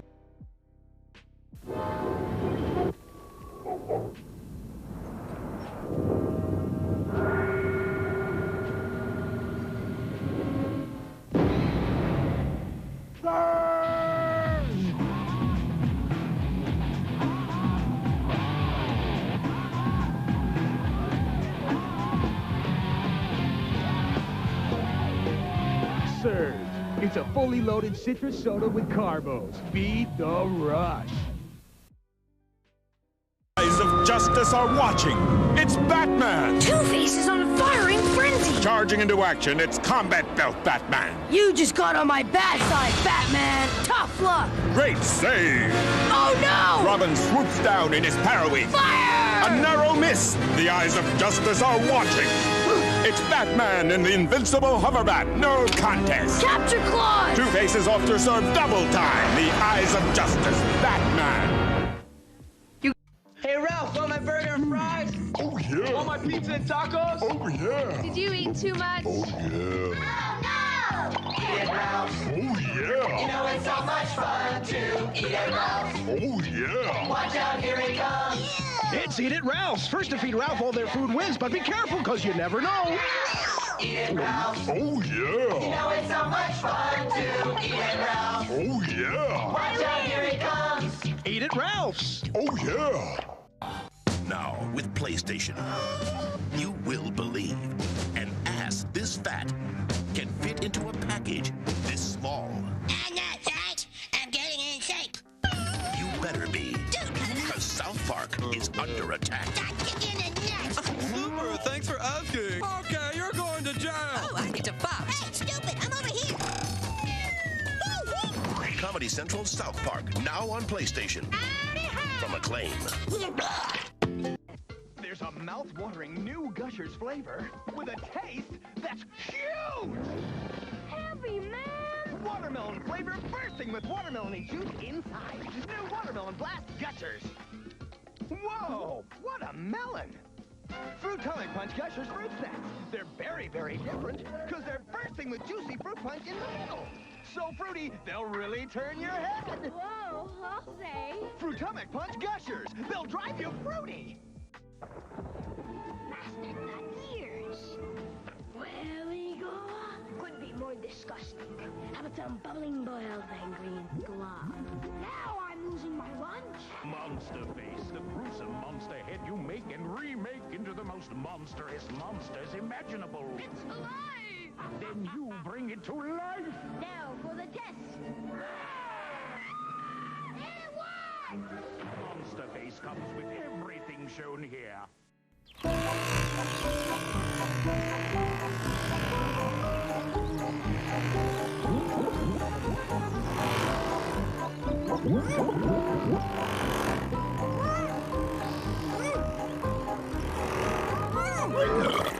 Innovation.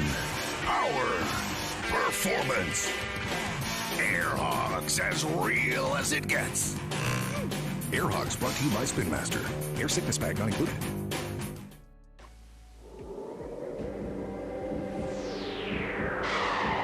So you've hit on my hideout, Mighty Max. Well, now it's gonna hit on you. Come, Max, meet my friends. That'll stop you playing with my missiles. Fancy a dip in the pool?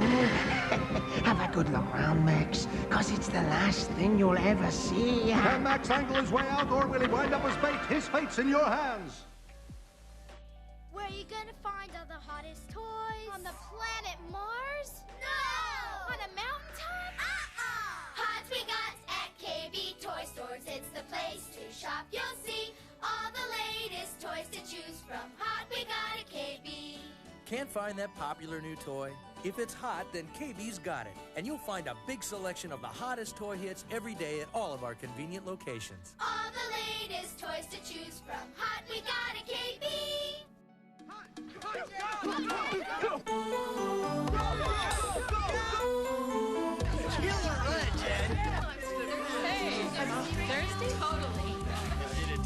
got OJ, purple stuff, soda, Sunny D? Yeah, go for it. Tastes like orange and tangerine. And lime. Some healthy junk, too. Instant replay? Sunny Delight, the good stuff kids go for. It's sometime in the future. The ultimate challenge. Crossfire. Crossfire. You get caught. Crossfire. Crossfire. You get caught. Crossfire. Crossfire. Crossfire. You'll get caught up in it. Hey, what's your favorite TV show? You can't do that on television. Well, what's your favorite shampoo? I don't know. Introducing You Can't Do That on Television Green Slime Shampoo. It gets you clean, it won't turn you green. It looks like green slime, but with one big difference. It's shampoo. Just say those 3 little words. I don't know.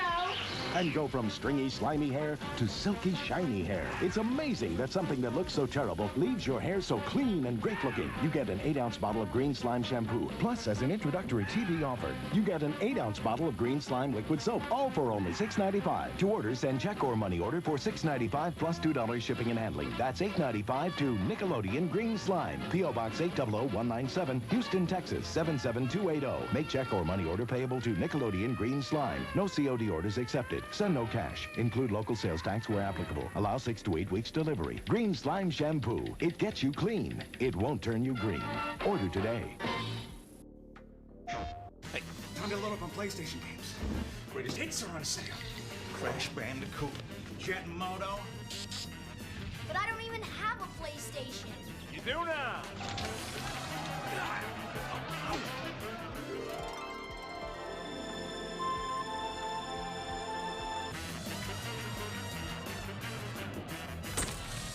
Mom know about this? Who?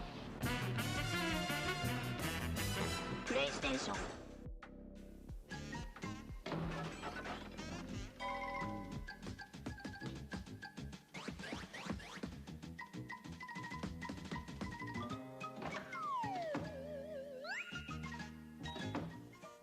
Look what's new at McDonald's. What is it, Dad? It's the stars of Walt Disney's classic movie 101 Dalmatians and a Happy Meal. There's Pongo or Cruella de Vil. Okay. All right, I'm back. Hopefully to stay this time. So sorry. Thank you for your patience, everybody. Oh, hey, look at that. We got some more people joining. Welcome, everybody. Welcome in. Poor timing for you guys to come in. I apologize about that. If you're even still here. Hopefully everyone's doing well. Sorry about that. Like I say, I gotta pay the bills. I gotta pay the bills as much as I wish I didn't have to and could just do this uninterrupted. The fact is this isn't what keeps a roof over my head, so it has to necessarily take a back seat sometimes. But I should be good to go now. I'm hoping I refreshed my beverage and everything, so hopefully we've just got ourselves a good couple hour or like a good hour and a half left now that we can just kind of do some writing here, because damn it, I really want to get some writing done. I've been feeling super inspired and I want to do this. So at any rate, we were working on our templates here. So within our locations at the template idea, right? So at the template level, talking about things. So we want to talk about basic who's, what's, and all that kind of stuff. We were gonna fill out just some easy fill in the blanks of who, what, where, when, why, and all that stuff for the locations within a territory, right? So who is going to basically be, who are the main factions / leaders of the area? Easy as pie there. What is so again, like what this kind of is going to end up being the same as above. Now what equals what were the main functions of life in the city right? So that's going to be like commerce, activities, main imports / exports, all that kind of stuff. That's all going to be stuff that kind of is relevant in there. Let's see here. Who, what? The where is going to be basically what are the major what are the major actually I'm going to say what are the important parts of that city, right? So it's like it's going to be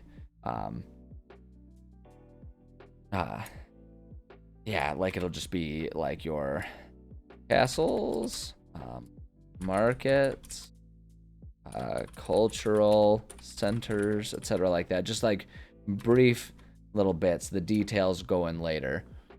Paint import tacos, hell yeah. Oh my god, if I could build a city, that would be one of them for sure. For sure, I'm with you there. I'm with you there, no doubt. When the when is like, you know, important historical events. It's gonna be kind of the same thing. Important. Actually, you know what? No, this is where we're changing things. Hold on, I gotta think about this actually. Yeah, this part is when things start changing. So the when, that goes, that's for like the history. I got to remember sort of what's important here. So when, this is going to be what are the major bullet points of when players will be here, right? So it'll be story, beats, mission, hooks, etc. etc. All that kind of stuff.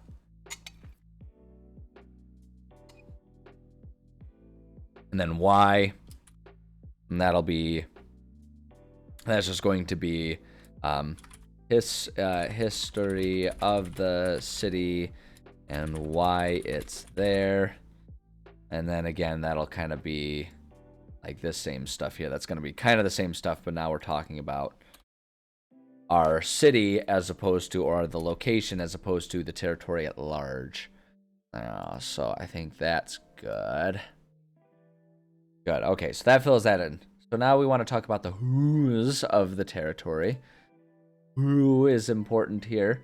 All that kind of stuff. The important groups within the faction, within the territory, and within the territory, where within the territory can each be found. There's a paragraph about the who, what, where, and why of each faction. Right, and so it's like, and the thing is with these bullet points, this is again to kind of remember, so we're outlining that we're talking about a basic paragraph or two, which means each bullet point is going to be a sentence or two.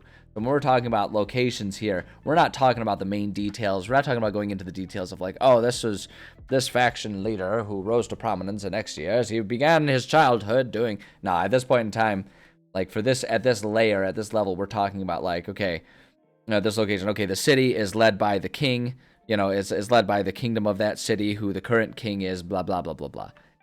That's all we're doing. We'll go into more detail when we get into the city page and all that kind of stuff. So the time will come. Time will come. But for now, it's just that. So for all these things, who is just going to be who is the leader of the faction, and that's about all that we need to worry about. The what is the major goal / purpose of the faction, right? So it's like, what are they trying to achieve? What do they want to do? Why? That's kind of also the why, like why are they here? But like, what are they trying to do? So what is the major goal, purpose of the faction? And we'll also say, do that. We'll say, alternatively, what are they up to? You know, that's like another way to think about it. What are they up to? What are they doing? What are they hiding? You know, all that kind of stuff. Ooh, what?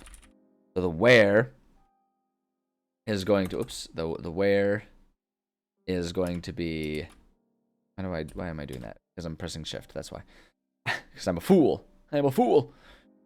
Where? So where is going to be, where are the we're gonna say where are the faction members located. We'll say cities,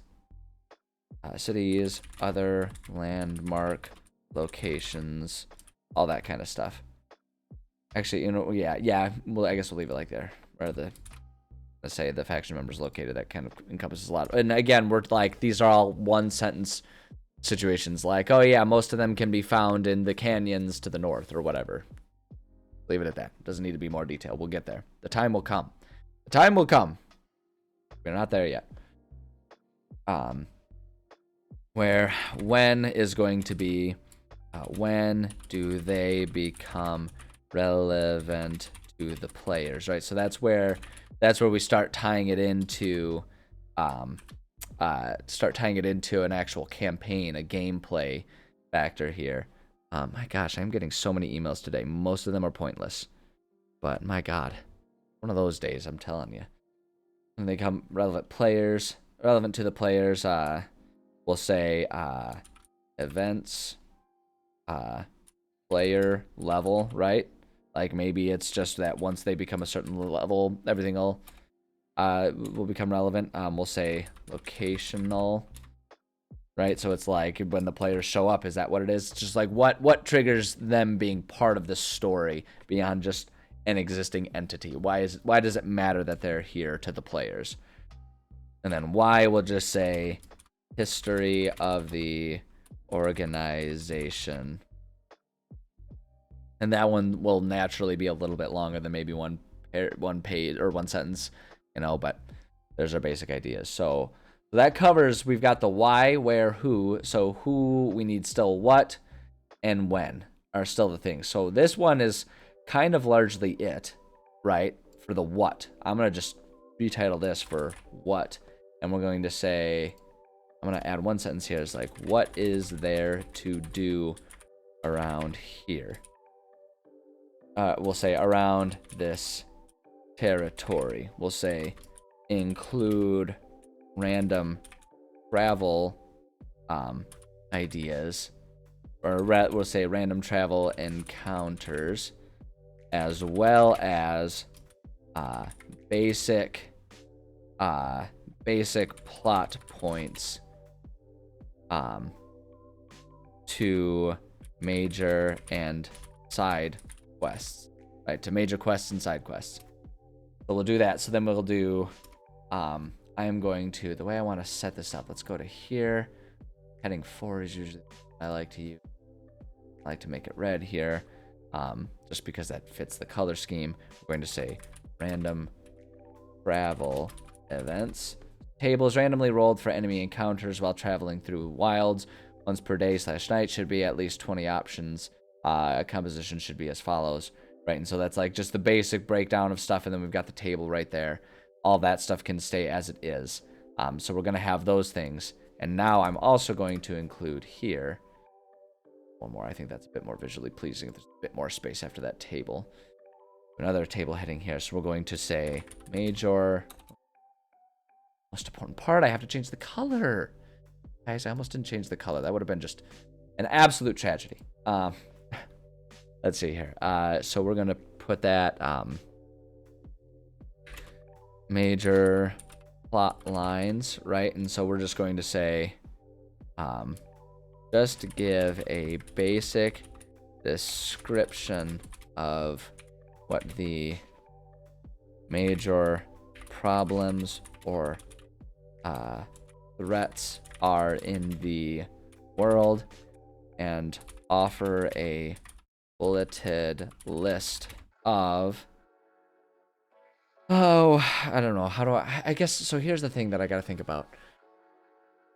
Do I want to continue when we're talking about this part? Because we're kind of, the thing with all of these is these are all still kind of tied into the map in a lot of ways. And this one will be tied into the map, but this is a much more conceptual thing. So I don't know if I need to worry quite as much about the who, what, where, when, why, hows for all of these for further breakdowns. Because I think what I want to do here, so major plot lines, because what we'll do is just give basic description of what the major problems or threats are in the world, offer a bulleted list of, actually, you know what, In the world. We're just going to leave it like that. In the world. We'll say maybe include lists of what, rather, where different things are going to take place.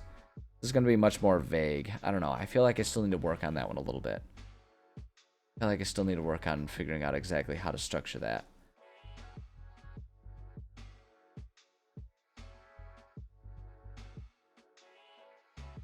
Going to take place. Actually, you know what? I want to change my mind a little bit on this one. I almost want to change.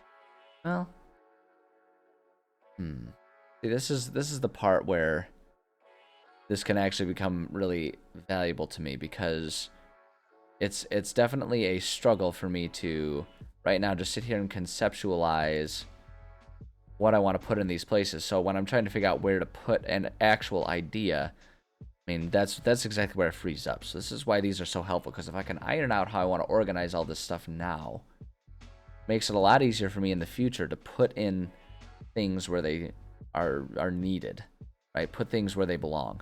Get back where you belong, right? So,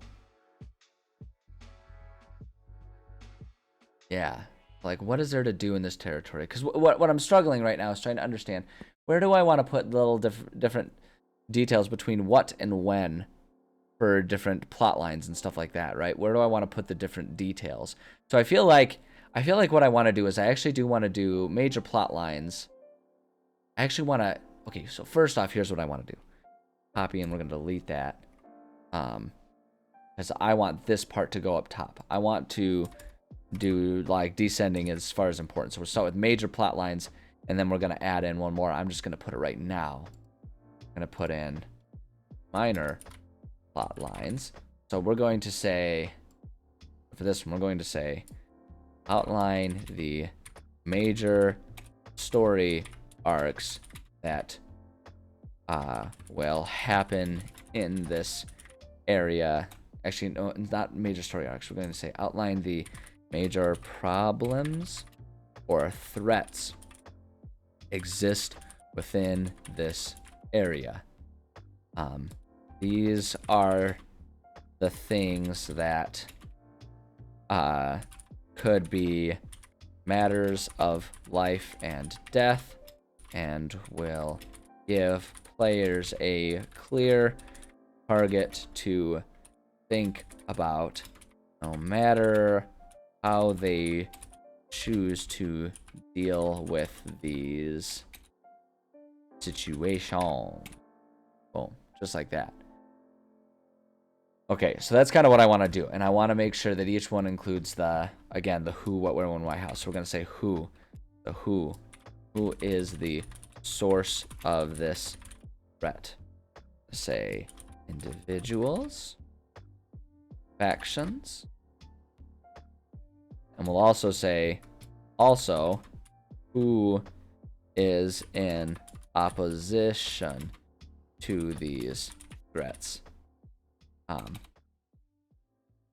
Enemies of the villains, allies to players, because they don't necessarily have to be the same thing, right?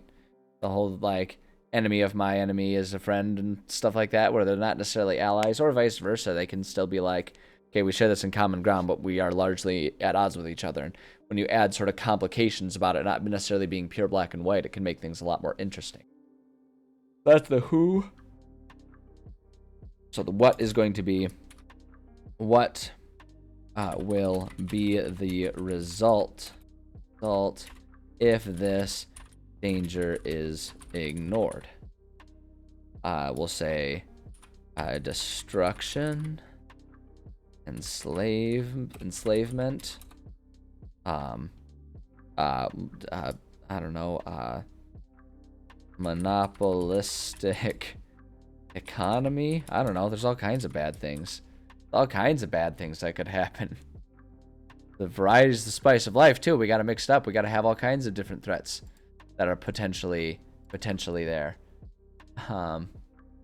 yeah, what will be the result if this danger is ignored? I think that's good. Who, what, where?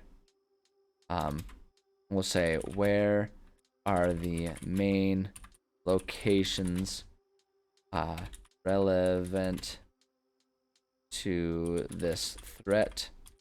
We'll say main bases, outlying the main bases, points of strategic interest. I had already spelled it underneath another T. Strategic interest. We'll also say locations of helpful people or things, right? So it's like if they need a weapon, you know, where can you find that? All kinds of that type of stuff. Ooh, what, where? We'll say when. We'll just say, this one's just going to say basically when does this threat become relevant? And it's going to be from the get-go. Do the enemies need more time or strength? Does something trigger this threat? All that kind of stuff. This is just basically what starts the threat, because the more detailed parts are going to go into the when. The when is going to be the chapter outline. That's how I want to do it. The chapter outline of like what are the important story beats that happen at each given chapter as things progress. So who, what, where, when, and then the why is going to be what is the history or motivation of the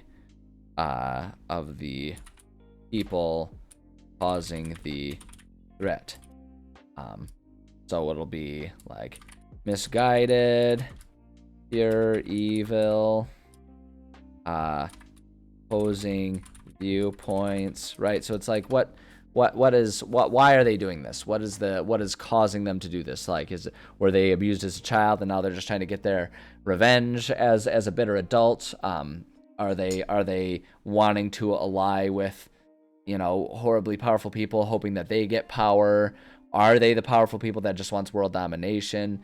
Do they just simply disagree? Is it just an ideological disagreement? Like, is it, you know, a religious war? What's causing this? Why are they doing this?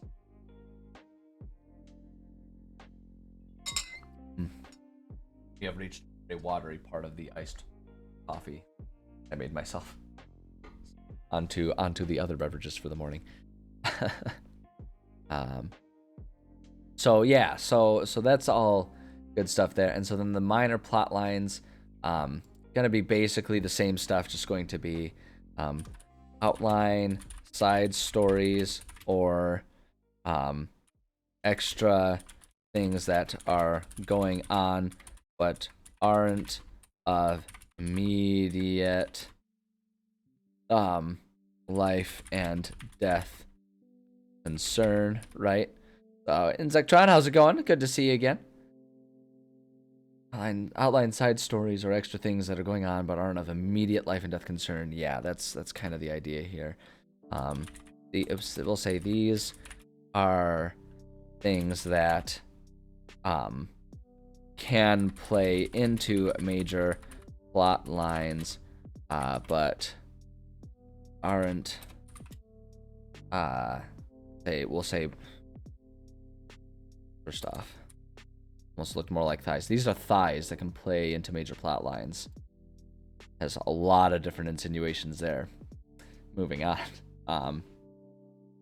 Aren't critical or likely to make or break the events in the area, right? So it's like these can include like, oh, if they're trying to build up allies for opposing armies, you know, it's like it's not critical, but it can help. Or it might just be side jobs there that offer resources, including just the chance to level up and become more experienced. Can't see my hope. I can see that your name is there and that you are present, and that's the most important part, because who cares what we all look like, am I right? We're all just people here hanging out, and that's what I see, and that's all that's important. But I cannot see you in person. I am not telepathic, nor am I a secret government agent. At least not that I would admit to you. So, okay, so for these things, we're going to also just say, we can just copy and paste these things. They're just going to be of less dire importance. So I think that's totally fine, just as it is there. Yeah, who is the source of this threat? We'll just say threat / problem there. So who is in opposition to these threats / problems? That's here. Man, what do your pants look like? They look like they look like cloth sewn in ways that your legs can slide through. Gotcha. Am I wrong? Tell me I'm wrong. Tell me I'm wrong.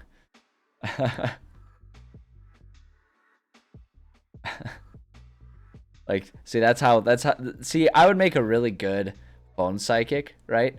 Because that's the way you do the phone psychic thing. You're not wearing any. Oh God, no! I would be a terrible psychic. I would be a terrible psychic. Although, actually, I still maintain that I'm correct, because even if you're not wearing them, you just asked, what do your pants look like? Regardless of if you're wearing them or not, I described what your pants look like, so I'm still correct. I'm still correct in psychic. So take that. I'm technically correct, and that's the best kind of correct. See, that's why I say, though, I would make a great phone psychic.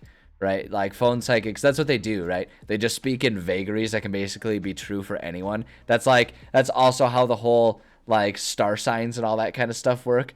Like, oh, I'm totally a Cancer. Because, like, everyone's thing is, like, everyone's basic, the basic description of every type when you read it is going to be like, oh, well, you are born under this star sign, which means that you are fun and you enjoy life to the fullest, which is true of, like, everyone. Everyone is, in their own minds and in their own ways, fun and likes to enjoy, life to their fullest. Although sometimes you can find yourself getting in your own way, which is true of everyone. Whether you get in your own way because you're too shy or too outgoing, it can be a problem if you don't know how to handle yourself properly, right?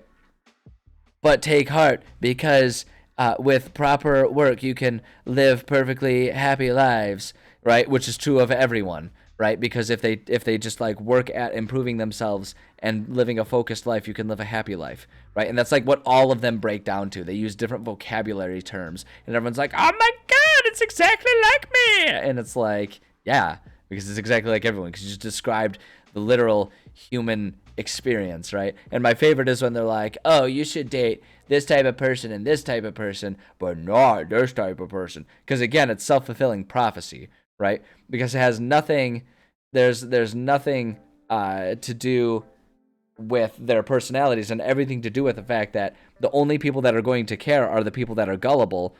And so they are naturally going to find issues with their relationships if they find someone who's like, oh, I'm a Scorpio, I can't date any Libras then because of the way the moon makes cheeseburgers taste, or something like that. It's ridiculous. And it's like, anyone who believes that type of stuff is going to find problems because they're looking for them. So it's like, naturally, it's not going to work out. Meanwhile, if it's like, oh, but you would work really well with Cancer because you love crab. And it's like, I do love crab. And they'd be all like, oh my God, our relationship is perfect. And they'll, like, look at all of the happy things in the relationship and it'll make it perfect. It's like, it's such a self-fulfilling placebo effect. It's so funny. It's so funny, and it's so easy to be good at those things. Or stubborn but kind, and you love order. Yep, exactly. There it is. There it is. And that's like everyone. Because, like, order is such, because, like, all of those are such relative, perspective-driven things, right? It's like, yeah, everyone's stubborn about the things that are important to them, right? It's like everyone is stubborn about something. Everyone, even people who are, like, super agreeable, there are some things that they can be stubborn about. Like, everyone is stubborn about some things, because those are human traits that everyone is like that. What makes them unique is what you are that way about. It's like, you are loving. Yeah, of course, everyone's loving to the people they love. What makes you unique is, who do you love? And then we enter a nice George Thorogood song. Who do you love? Hey, there we go. Oh boy, I don't know. Sorry, that was a bit of a rant, and I hope I didn't offend anyone too much. But, like, if you put too much stake in those types of things, you should probably slow down a little bit. Like, I'll say it. I'll go ahead and put myself out there and say it. If you believe too much in, like, psychic readings and healing crystals and the energies and stuff like that, it's like slow it down.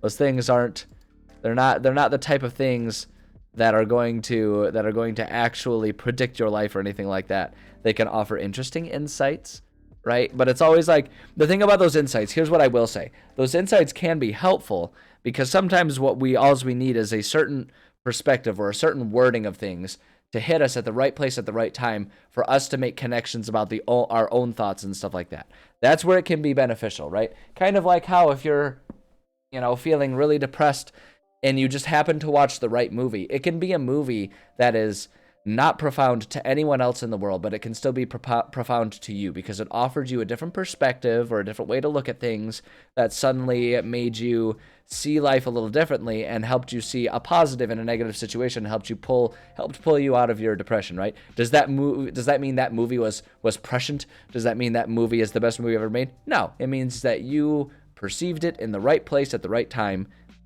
and it meant something to you. So that's the caveat to me being a butthead about all the astrology type stuff. If it means something to you, don't let me change that. Just don't make decisions based solely off of that. Use that to help inform your personal meditations and your own thought processes about your life as you're making decisions based on your own wants and needs. And that's just it. Faith-based belief system, just meditation through the lens of spirituality. Yeah, exactly. It's a perspective. And all of them kind of built, which is another reason why religions are absurd and why people arguing over religions are absurd, because they all say the same things just in different ways with different people as their prophets, right? It's all like, be good to people. Don't be a dickhead. Try to not hurt other people. That's it.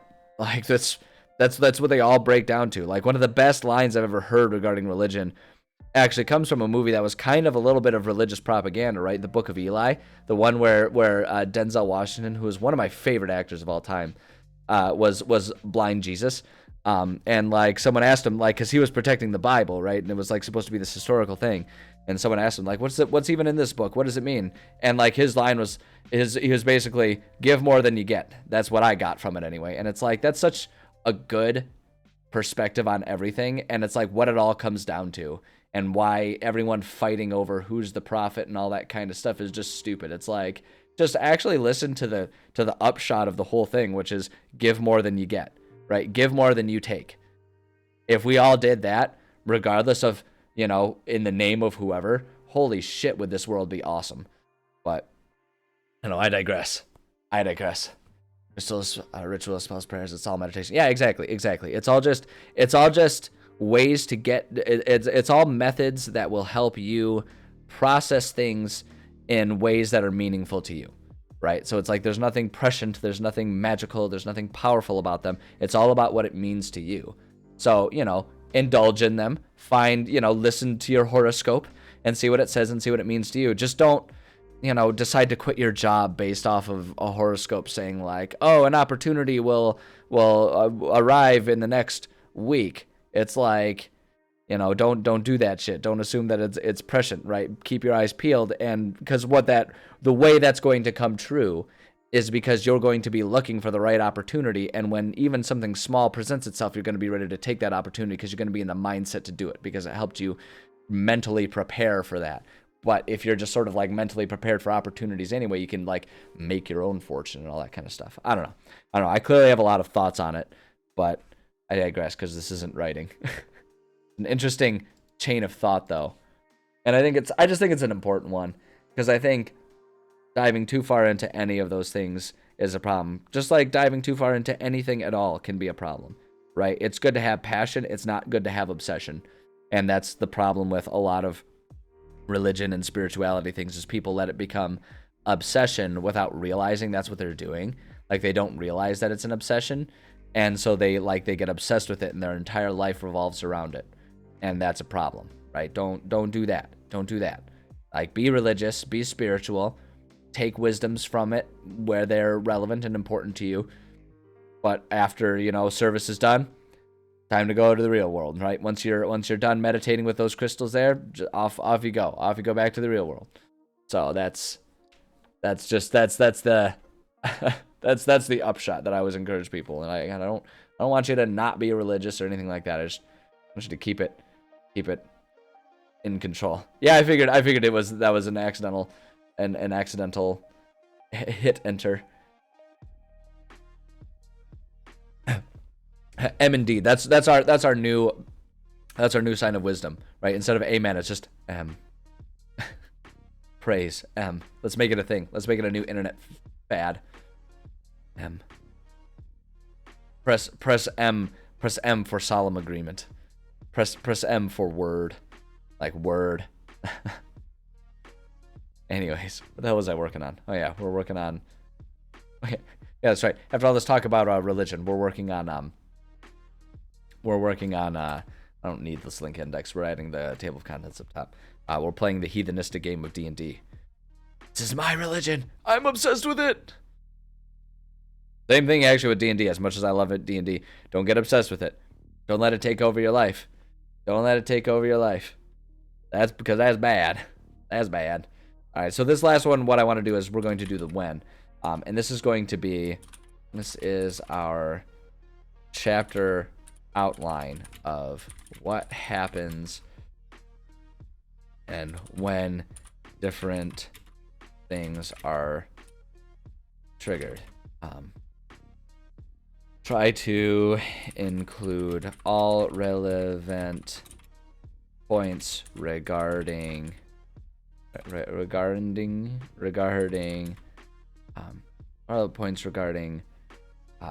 major plots, minor plots, and even just changes in location and any. I know where the Y key is, I promise. Changes in any of the relevant who's, what's, where's, when's, why's, and how's. I guess we don't need to worry about the how's. It's just the who's, what's, where's, when's, and why's.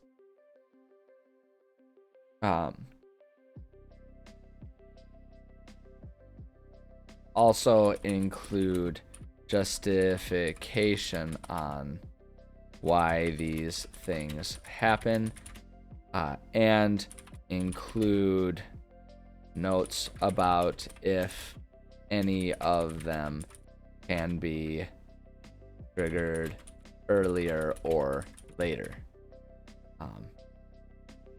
We'll just kind of do that. We need anything else for this? I don't think we do. I think this covers all of it. The only thing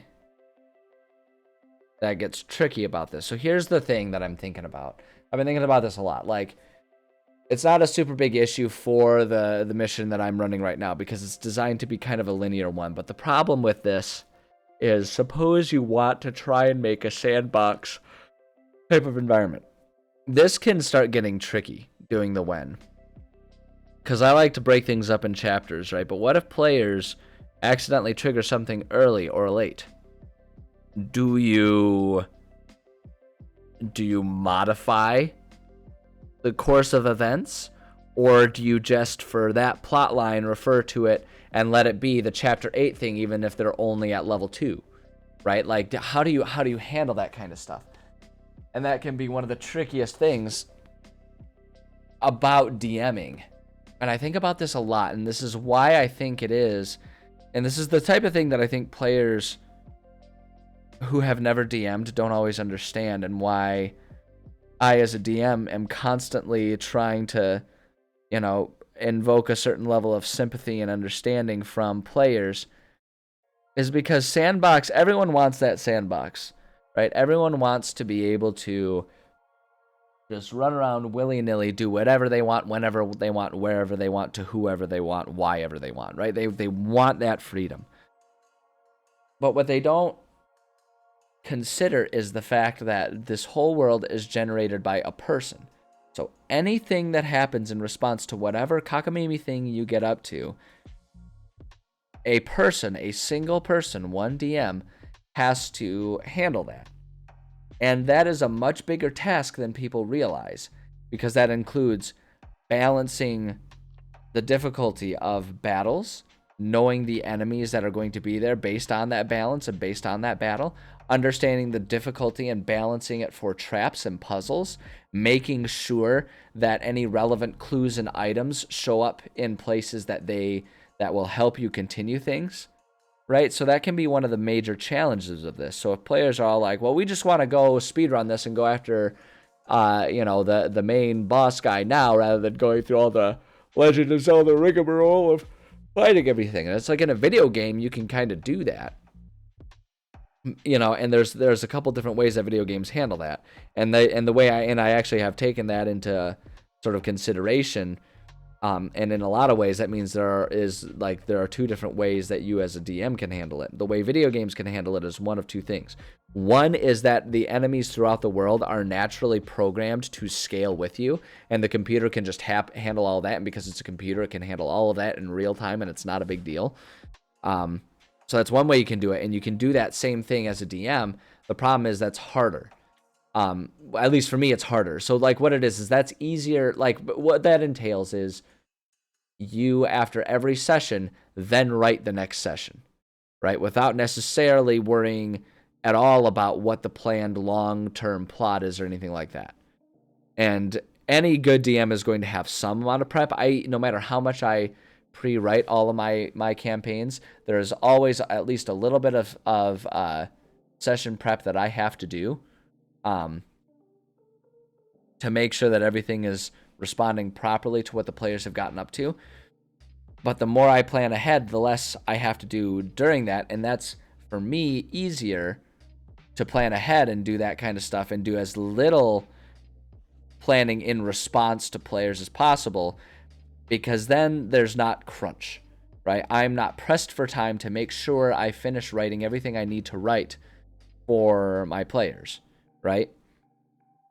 So you can scale everything, but it's going to really take away the ability of the DM to plan things ahead, and it's going to require that the DM spend many more hours from session to session just responding to what players do and handling where they go. And the reason that can be difficult is because, like, what can really make that difficult is if they decide to speed run, well, then it's like, well, shoot, are they going to just finish the plot point?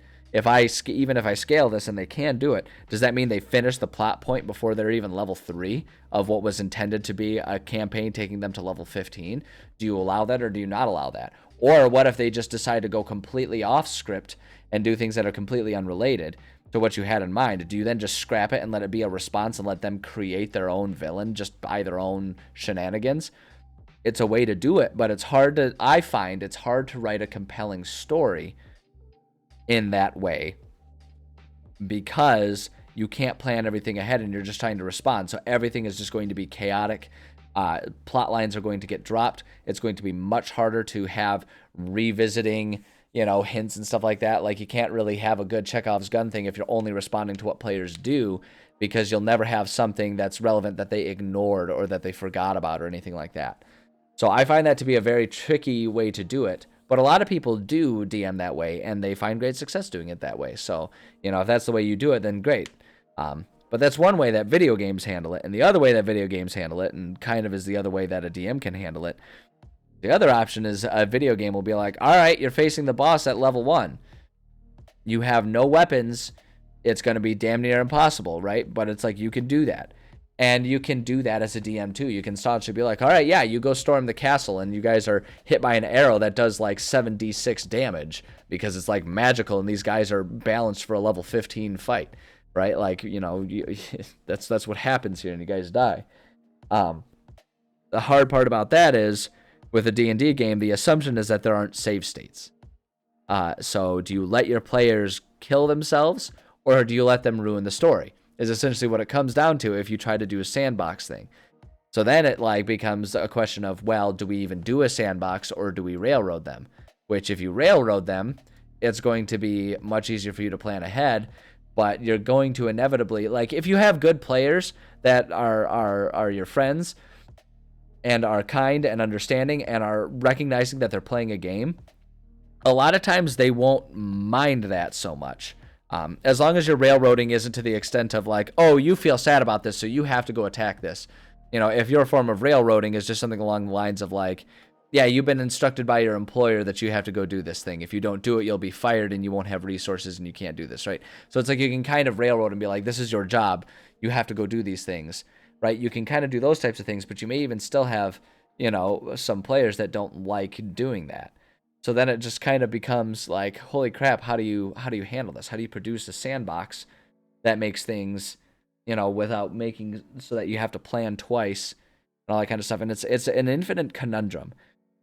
And what I've pretty much landed on, and what seems to work really well for me, there are two methods of making a linear campaign feel sandboxy. One of them is side plots.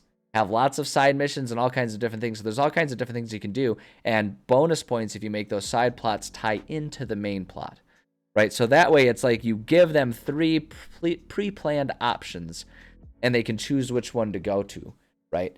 And then the question kind of then becomes like, okay, well then how do you balance the difficulty if they want to go to one that's too early, you know, too early for them to do, or they stumble across one that's too early.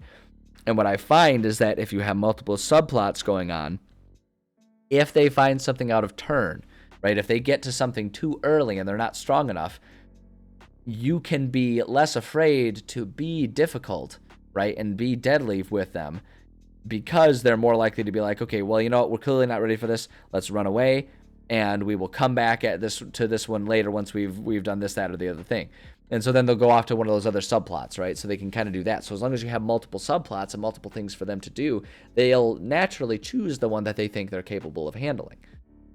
So that's one way to get around it. And the other way that I've found to get around it, which is kind of clever, I think it's kind of clever. And I'm not going to sit here and say like I'm the only one who's figured it out. It's something that I've figured out on my own. But I'm sure people have done tutorials about it. But I'll save you the time and tell you right now.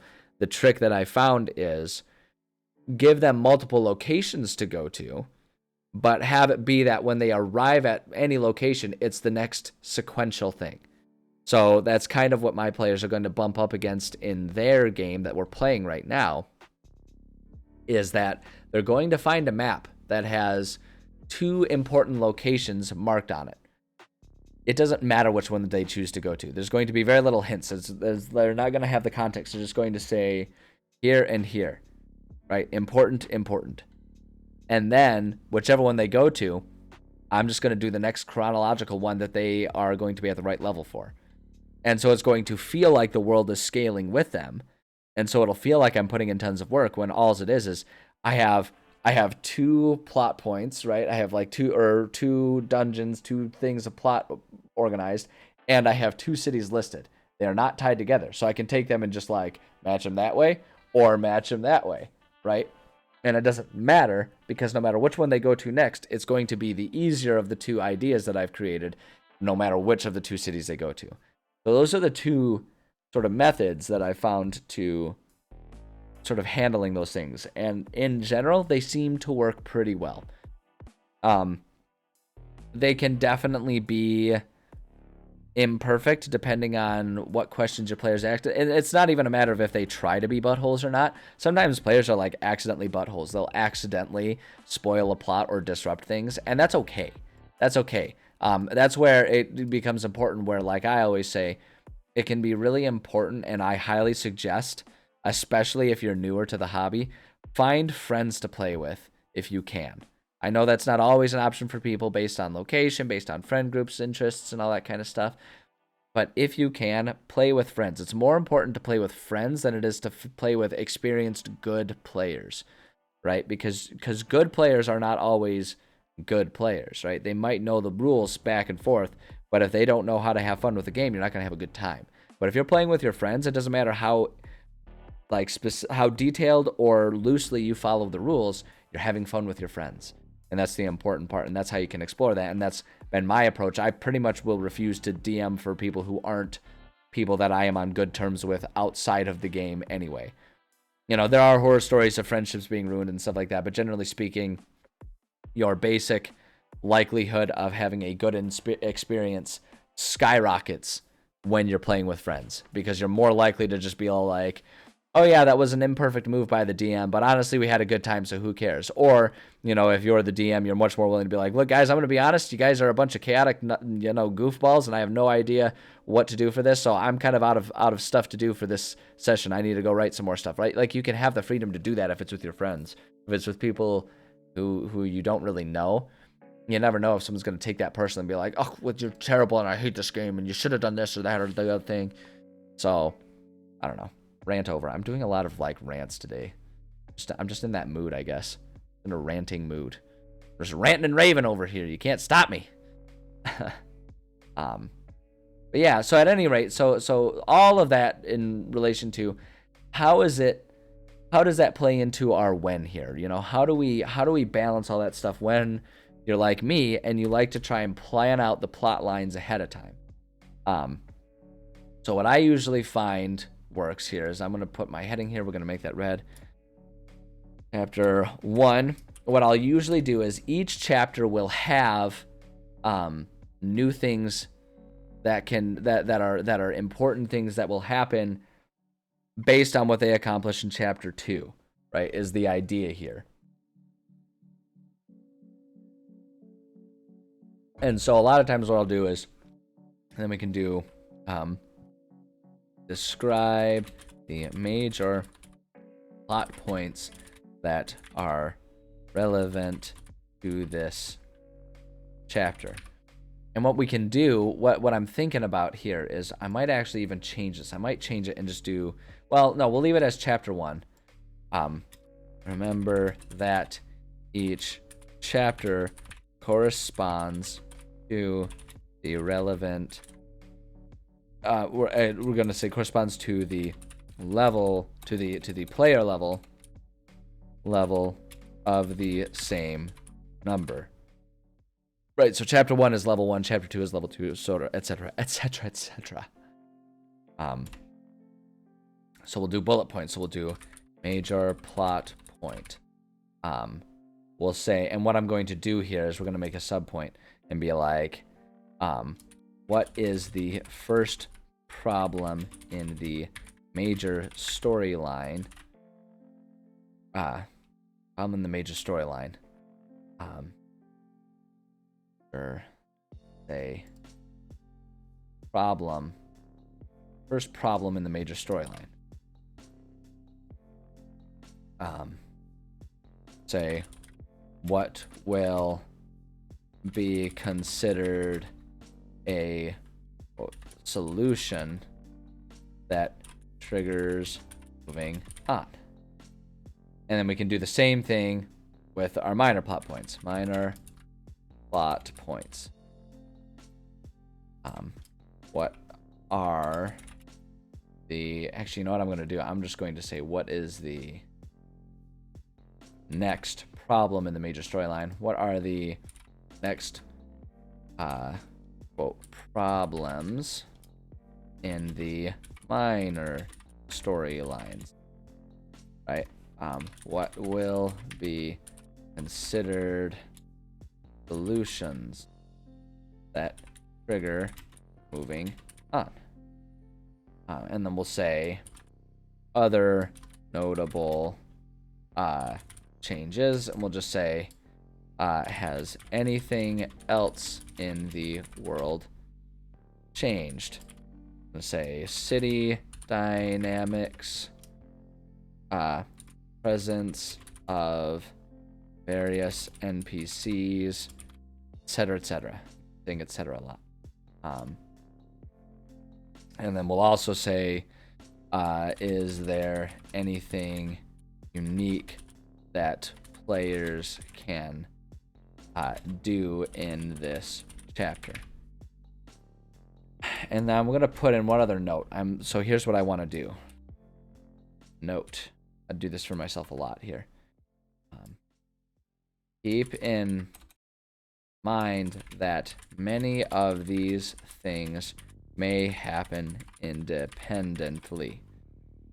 That is to say, players may progress a side plot to chapter 2 we'll say to further chapters before the major plot, or they may progress the major plot before doing any side quests.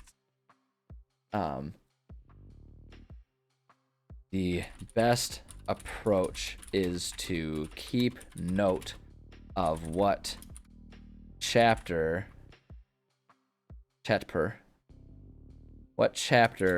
each separate aparte.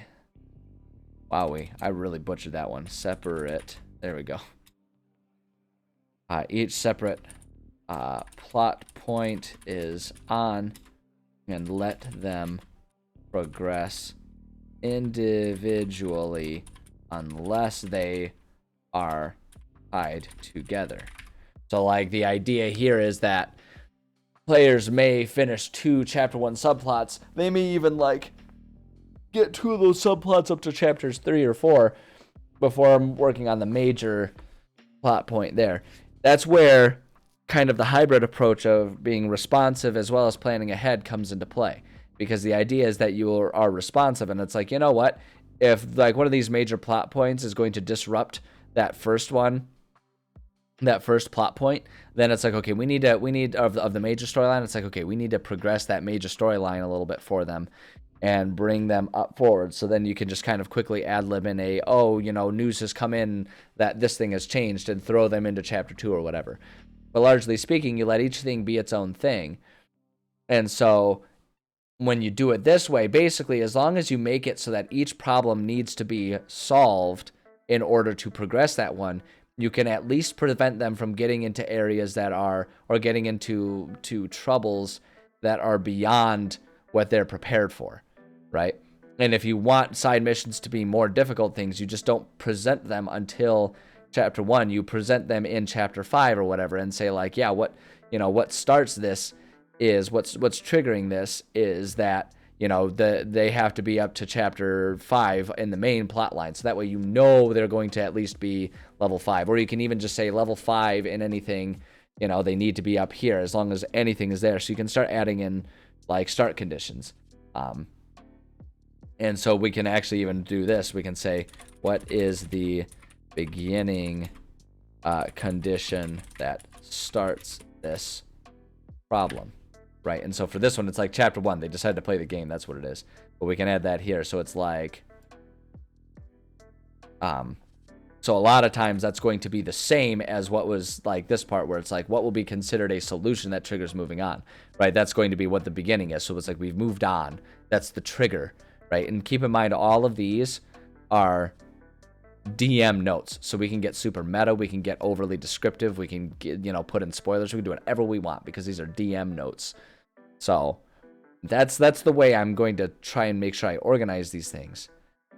And this right here feels to me like an improved template. Now the question is, do I go and rewrite all of this stuff for, you know, the campaign that I'm working on, or do I just keep this in mind for the future one? I don't know. The way I'm going to handle it is I'm going to sidestep having to make that decision, and we are going to go ahead and work on our city template now, which is going to be in many, many ways very similar to the territory one that we just did. But it's going to be a little different, right? Because we've gone from, you know, having, you know, talking about our territory at large, right? We've gone from this scope where we've got our territory with all these different areas to now we're going into one city. And now we're going to start talking about this. So, there's one other thing actually that I do want to add to all of our templates here. So we're going to add this to our territory template here.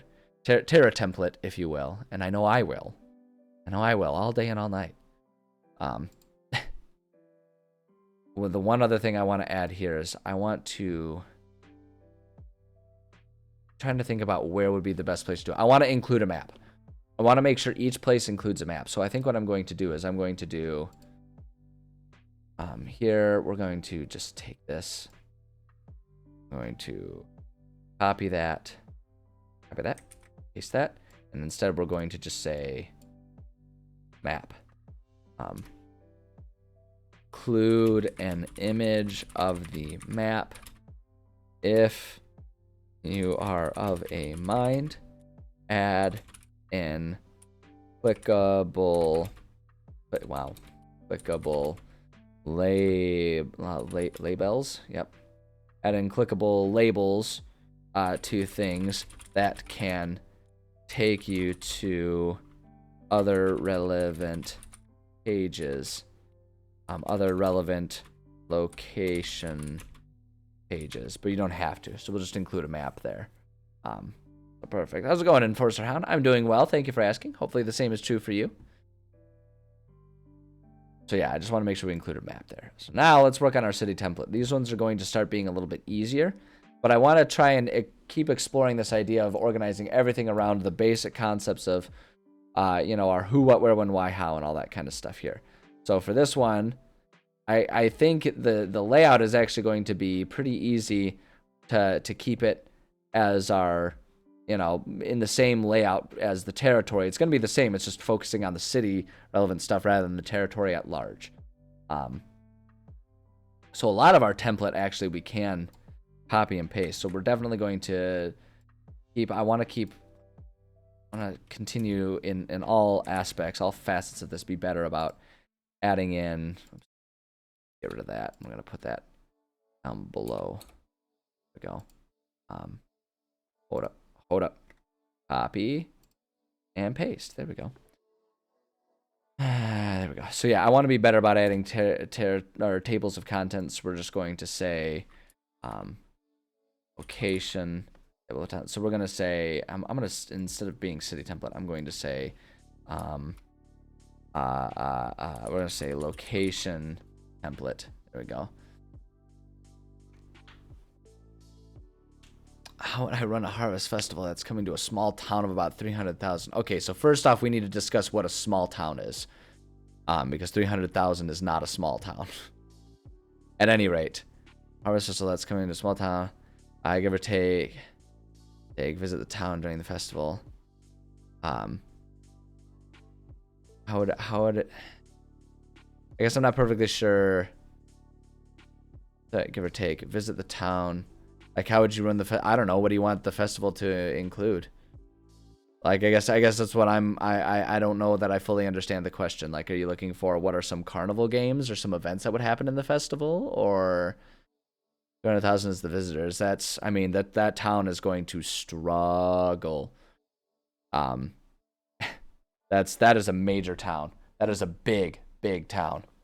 Or big number of people visiting that town. Like, if you're talking about how you would run it, it would be a disaster. It would be disaster depending on what you want to say a small town. So for example, hold on, let me see something really quickly. The city I live in is top 10 largest within my state. Easily, probably even top 5. Let's see, Grand Rapids. So the city I live in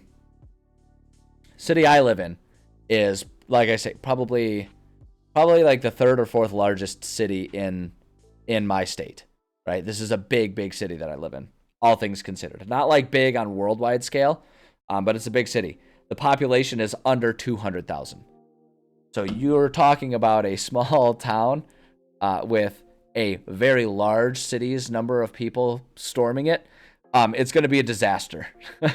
It's going to be a disaster. There's not going to be food. There's not going to be lodging. It is going to be a disaster. But if we're not going to focus on the numbers, if it's just going to be yeah, exactly. The city is going to it's going to be a nightmare.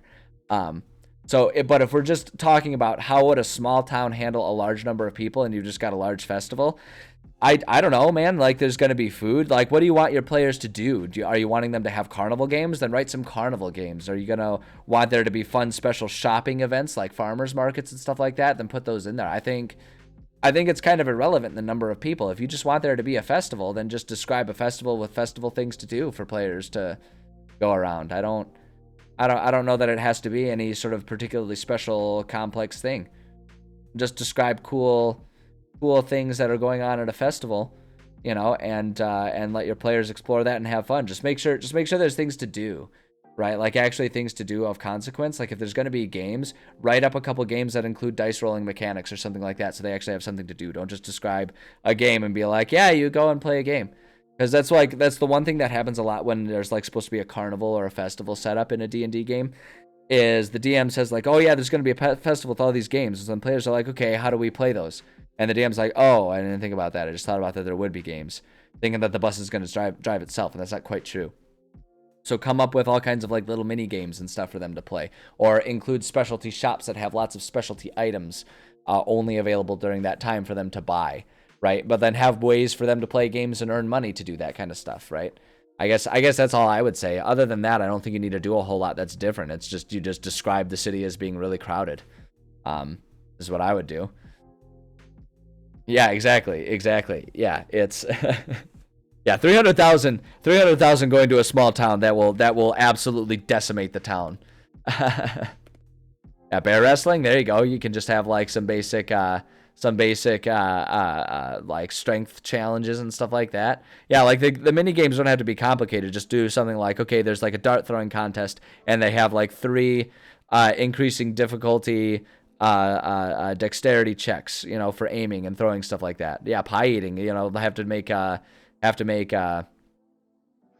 know, you just make constitution saves and stuff like that.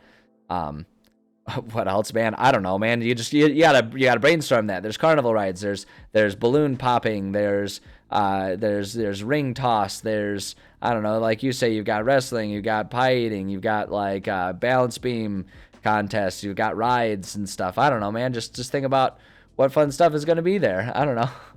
Just brainstorm for a while. Take some time and brainstorm. Think about all the fun stuff you'd like to do at a carnival and find a medieval version of it. I guess that's what I would say. Just fantasize about what you like to do in a day. You know, maybe there's a maze. You know, there's a maze of a house of horrors or something like that, where there's all kinds of like scary things. You know, that can be a really good thing to add a plot point if you want to go full Something Wicked This Way Comes for it. Like, there's your example right there, actually. Read Something Wicked This Way Comes, and now you've suddenly got a carnival that turns into a campaign. You know, have fun with that kind of stuff. Ooh, Catching a Greased Pig. I like that one. That's a good one. Yeah, I think all you got to do is you just got to brainstorm. I think you just got to brainstorm and come up with all kinds of things, and maybe do some research on what would be reasonable numbers of, you know, a number of guests expected at a certain size town or something like that. Is maybe what I would recommend. Because if you're describing a small town with 300,000 people, another good way to think about it is if you have a small town with 300,000 people, you'll end up with 100 people per house or per home, right? Because like a small town, think about it, a small town of families, assume 2 to 4 people per family. If every house is occupied, a small town of say 10,000, right, with 3 to 4 people is only going to have like 2 to 3,000 houses. So suddenly you have 300,000 people show up. That's 100 people per building. Clown with good perception, falling out of the corner. I bet disappears when you look. Oh my god, fucking Pennywise showing up right there. That'd be horrifying. Shave the owlbear. Yeah. So yeah, there's a million things you can do. I would just think about what do you think would be fun in a modern day carnival, and then just and then you know, find fun, fanciful, magical, medieval ways to do them. Is what I think would be the best thing. And so real life can be some of the best inspiration. It can be your best friend here. In the town at once. Oh yeah, that's another good one. Set up canvas visitors outside. You know what, a good way to think about what would happen depending on how big of a carnival you want to be? Look up all of the logistics issues of the original Woodstock. Like, they had huge issues because the sheer number of people that showed up to this one event that the town could not handle, it was staggering. And it just, there were issues with disease, there were issues with cleanliness of locations where to house these people, there were supplying issues, people were dying of thirst because there wasn't water, there wasn't enough food and water for people.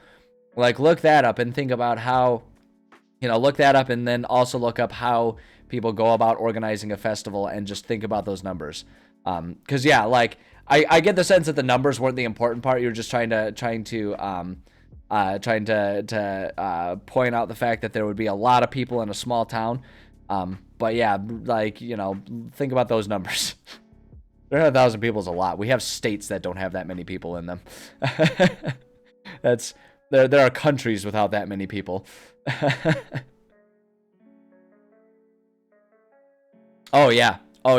That influx of commerce, and it can cause problems too, because if people have all that kind of money for their shops and stuff like that, and then suddenly that's not a reliable thing year after year, that can really mess up their economy and how they balance and understand what they need to do to survive year to year, right? Because if suddenly it becomes a thing where they expect to get that much money and then the thing slowly dies out, suddenly that town's going to be struggling, and all year long they're going to be suffering. So yeah, it's kind of fascinating how those dynamics can play. But like I say, I get the sense that wasn't supposed to be the focus here. The focus wasn't supposed to be the numbers. The focus was just supposed to be, how do you fill up a large festival? What types of things are there to do at large festivals? So yeah, I would think about carnival games. I would think about it's a fun rabbit hole, that's for sure. I love thinking about those things. But yeah, I would think about carnival rides, I would think about entertainment, and I would think about shops.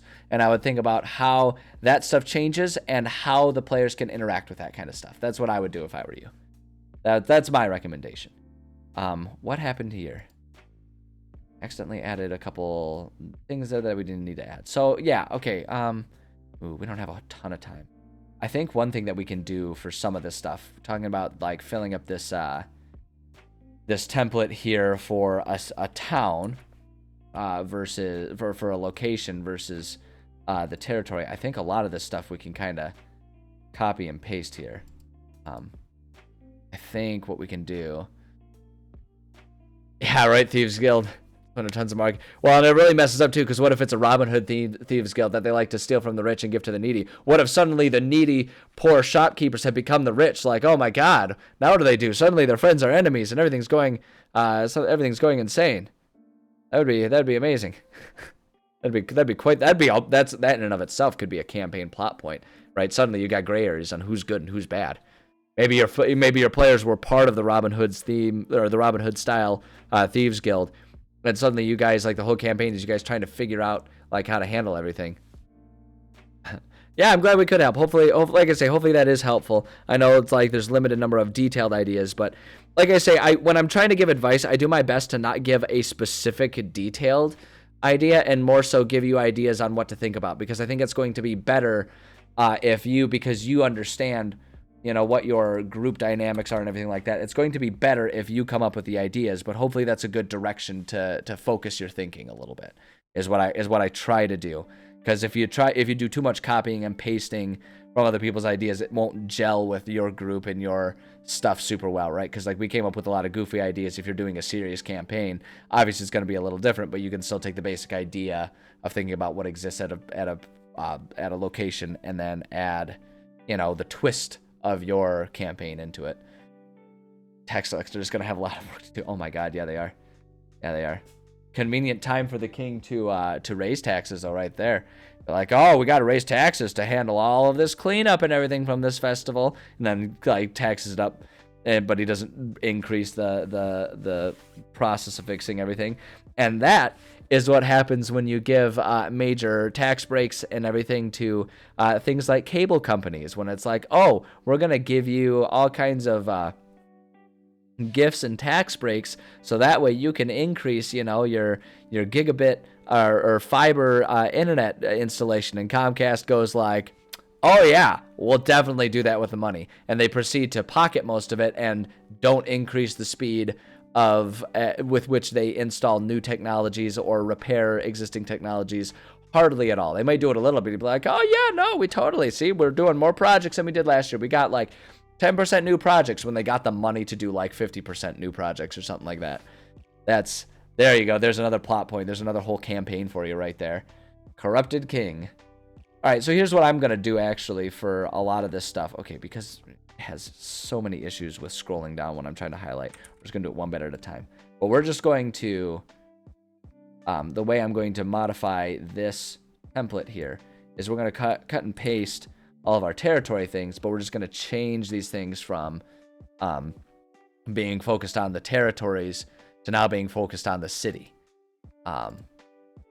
So talk about what this area was like before. So instead of this area, we'll say what this.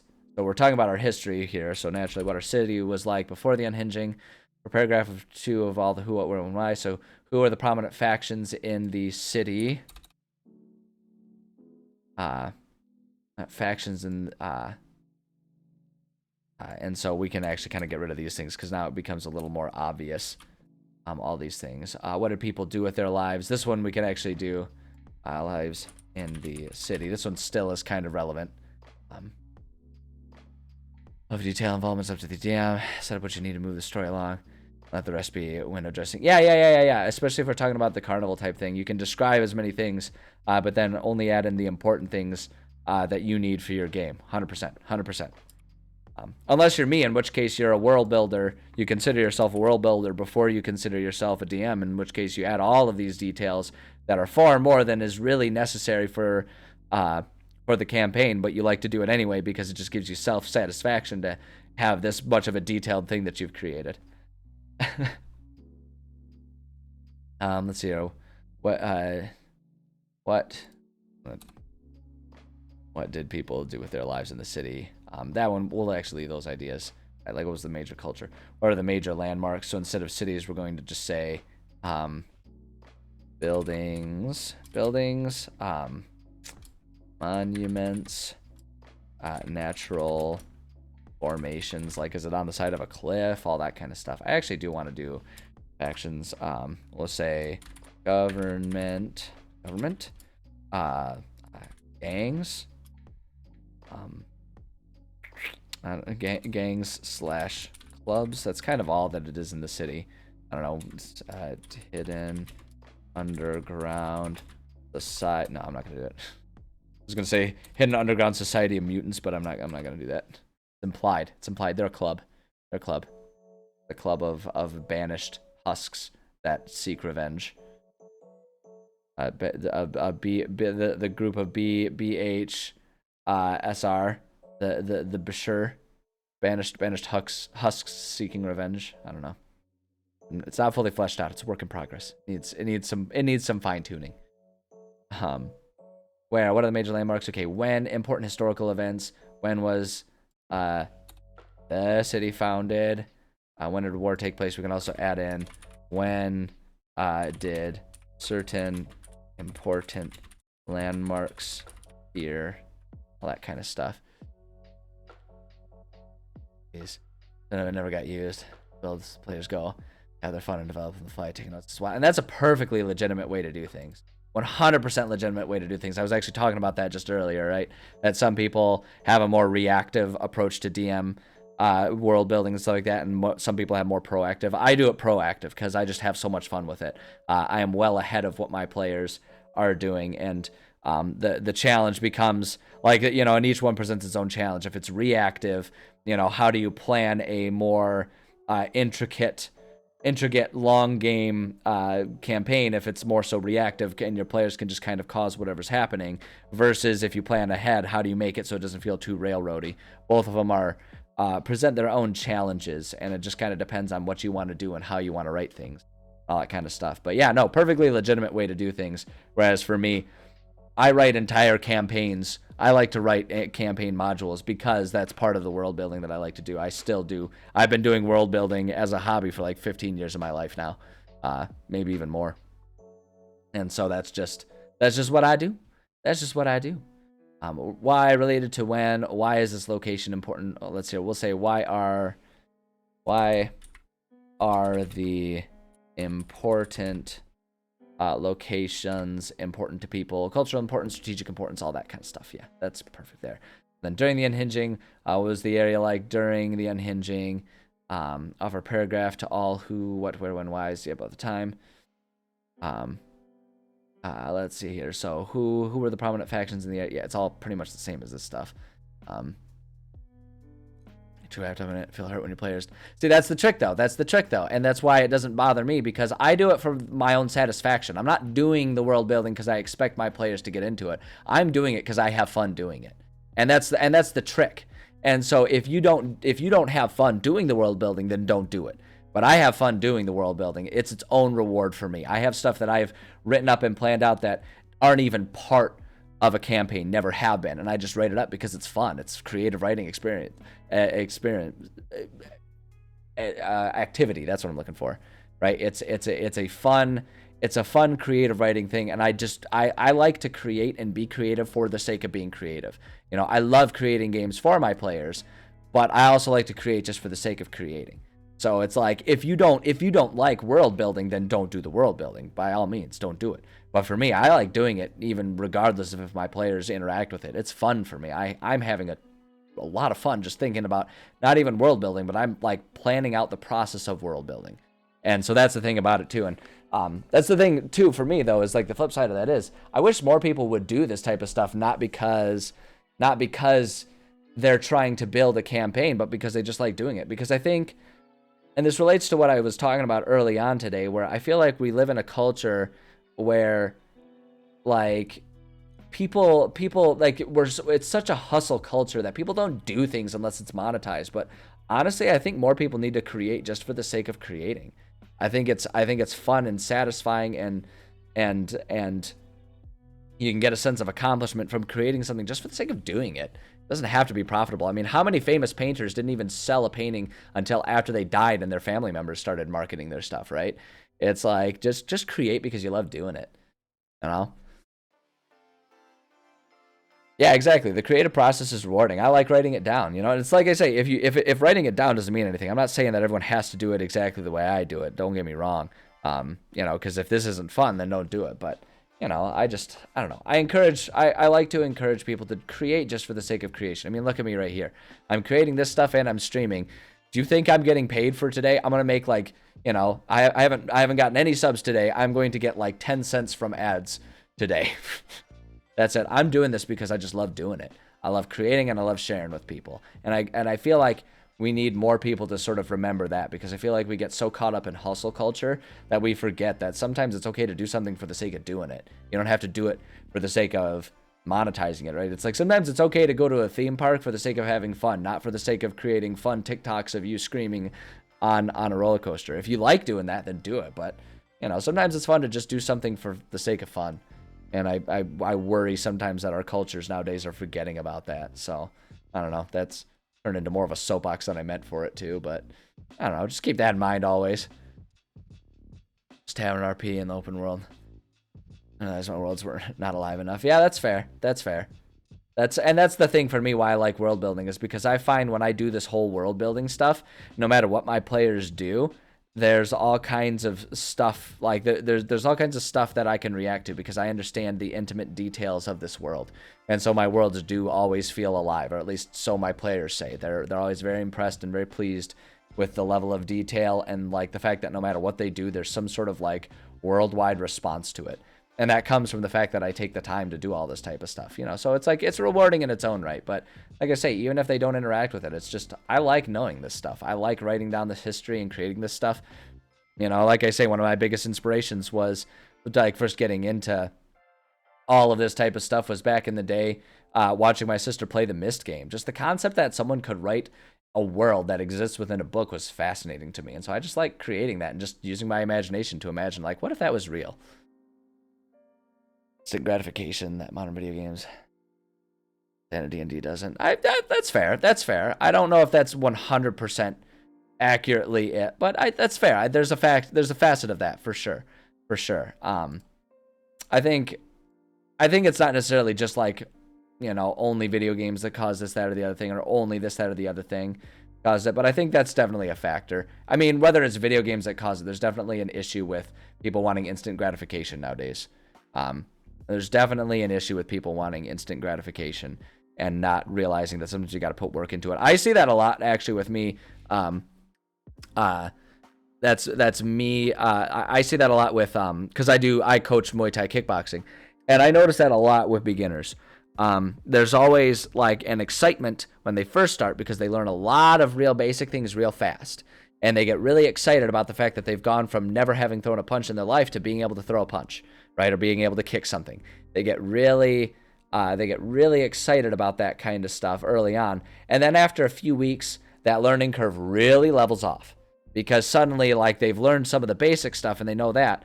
But the fact is, it takes a long time to get really good at it. And I think what also kind of happens is as we become adults, we get used to being good at things because we spent the first 20 years of our lives in school learning how to do things that once we're adults, like those things that we started learning how to do in school, right? That we did, like our first career, we're naturally pretty good at it because we've spent, 12 to 15 years in school between grade school and college learning how to do that thing. So suddenly we try something new and we're like, why is this so hard? I can't do this. I'm frustrated. I'm mad. I don't like doing this because we haven't put in the 15 years of work it takes to get there. So I definitely think there's an issue with instant gratification, but I think it has more to do with just the way life and the adult brain is structured than anything else. Skyrim references. Oh yeah, I mean, yeah, there's definitely going to be influences for all that kind of stuff. Like I say, I think the influence of instant gratification is wider reaching than just video games. I think that's a bigger problem with culture in general. I think video games are because the flip side of it is there are games that definitely take away instant gratification. Anyone who's played Dark Souls knows that it's rare you're going to get instant gratification out of that one. That one takes work to get good at. So, yeah, I think you're right that there's definitely a change of mindset that needs to happen for someone to enjoy D&D if they started off playing, video games. And I have noticed that with people. I've had people that are like, oh yeah, I think it'd be really fun. And, they think that because they love fantasy games, they love Dragon Age, they love Dark Souls, they love Skyrim and stuff like that. And then they try playing D&D and it's just not what they thought it would be. And so, it's neither here nor there.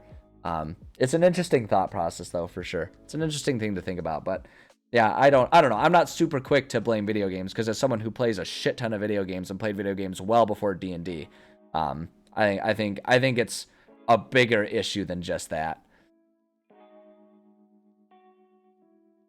Yeah, exactly. That I agree with 100%. I think social media has really learned how to capitalize on instant gratification, on getting that, that brain chemical dump immediately, and it relies on that people kind of forget how to find joy in something that takes a bit more effort. And that kind of ties back into where the whole conversation started, where it's like, learn to do something for the sake of doing it. Don't rely on having an instantaneous reward for it. Learn to like doing stuff. Be creative for the sake of being creative. Don't do it because being creative is going to immediately get you something. So, how's it going, Edwin Sue? Good to see you.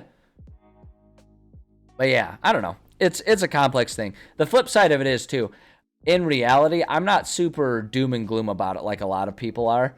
I don't think that society is dying or culture is doomed or humanity is a lost cause.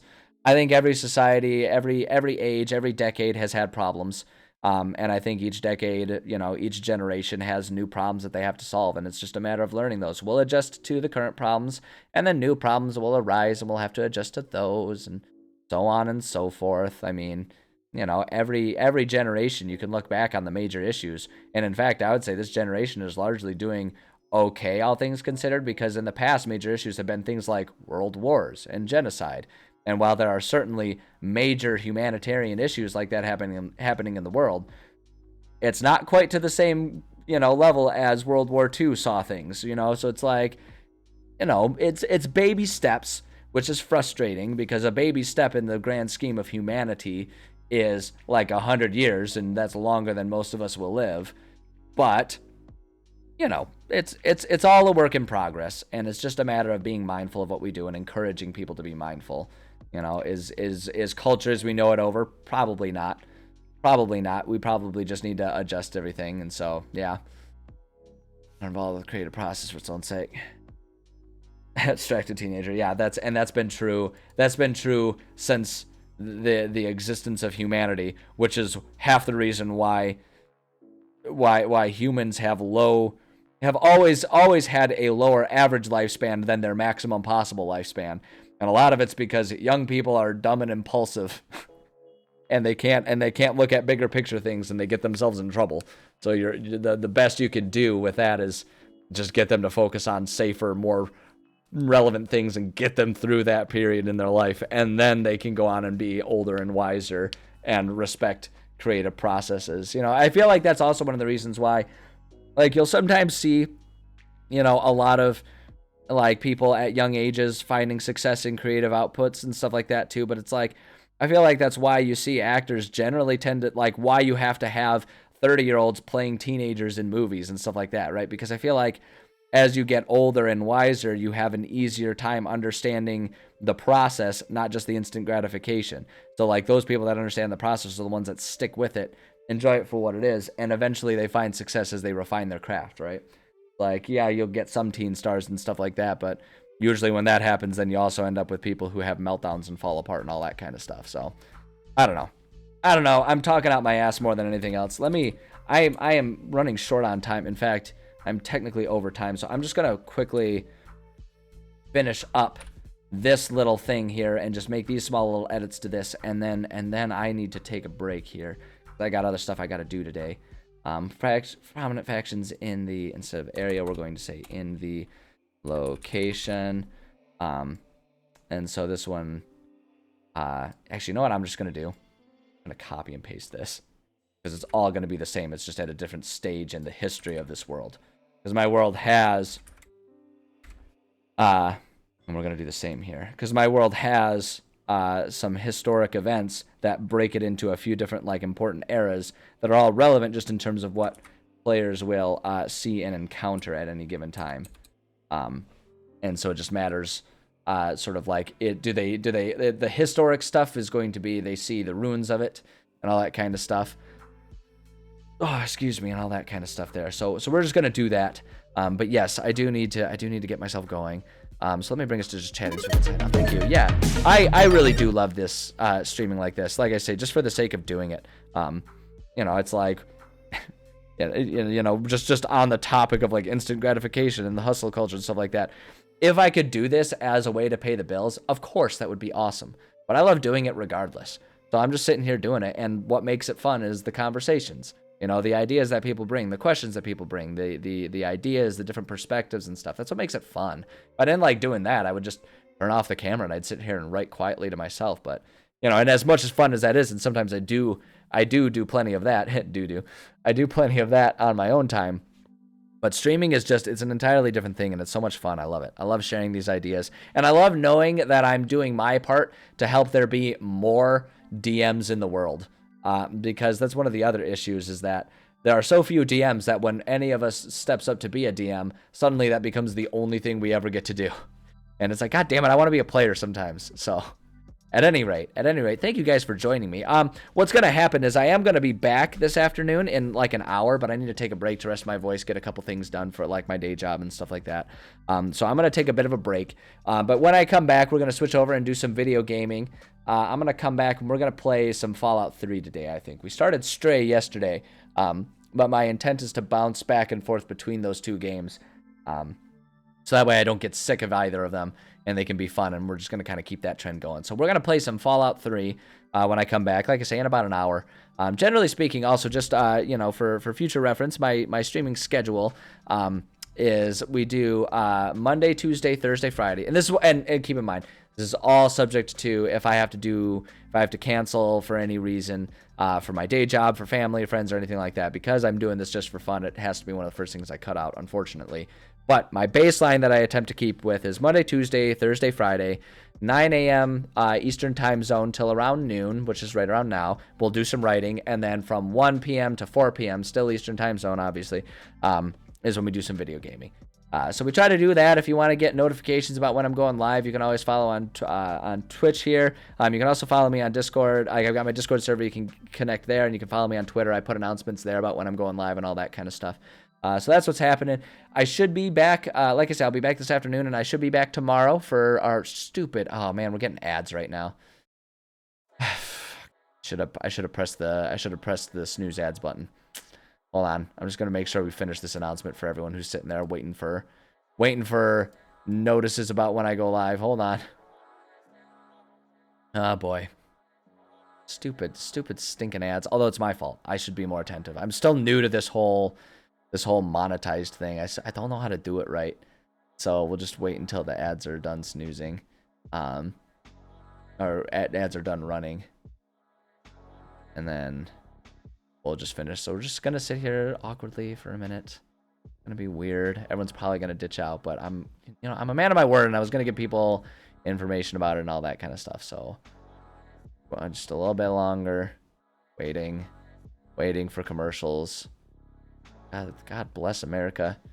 Gotta love all the commercials that we get up to. Waiting.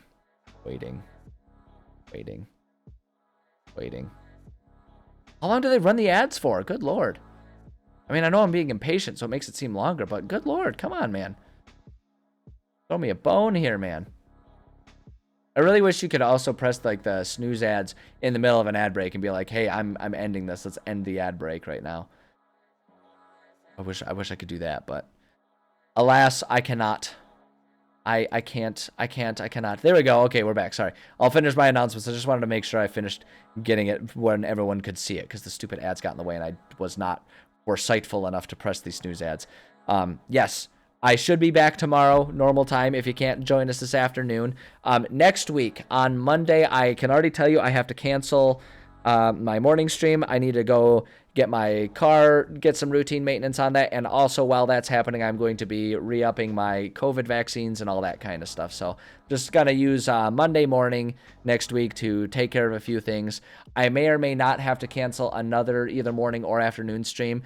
It's looking like there's going to be a work meeting scheduled, but I don't know if it's going to be late next week or early the week after. So I will keep you all posted on that kind of stuff. But other than that, I'll be back later this afternoon and then again tomorrow. So I can't wait to see you guys then. I appreciate all of you. You guys are all rad. I feel like I'm really lucky and I have a cool audience. So I appreciate you guys for that. Take care of yourselves, and I will see you later. Yeah, catch you guys on the flip side.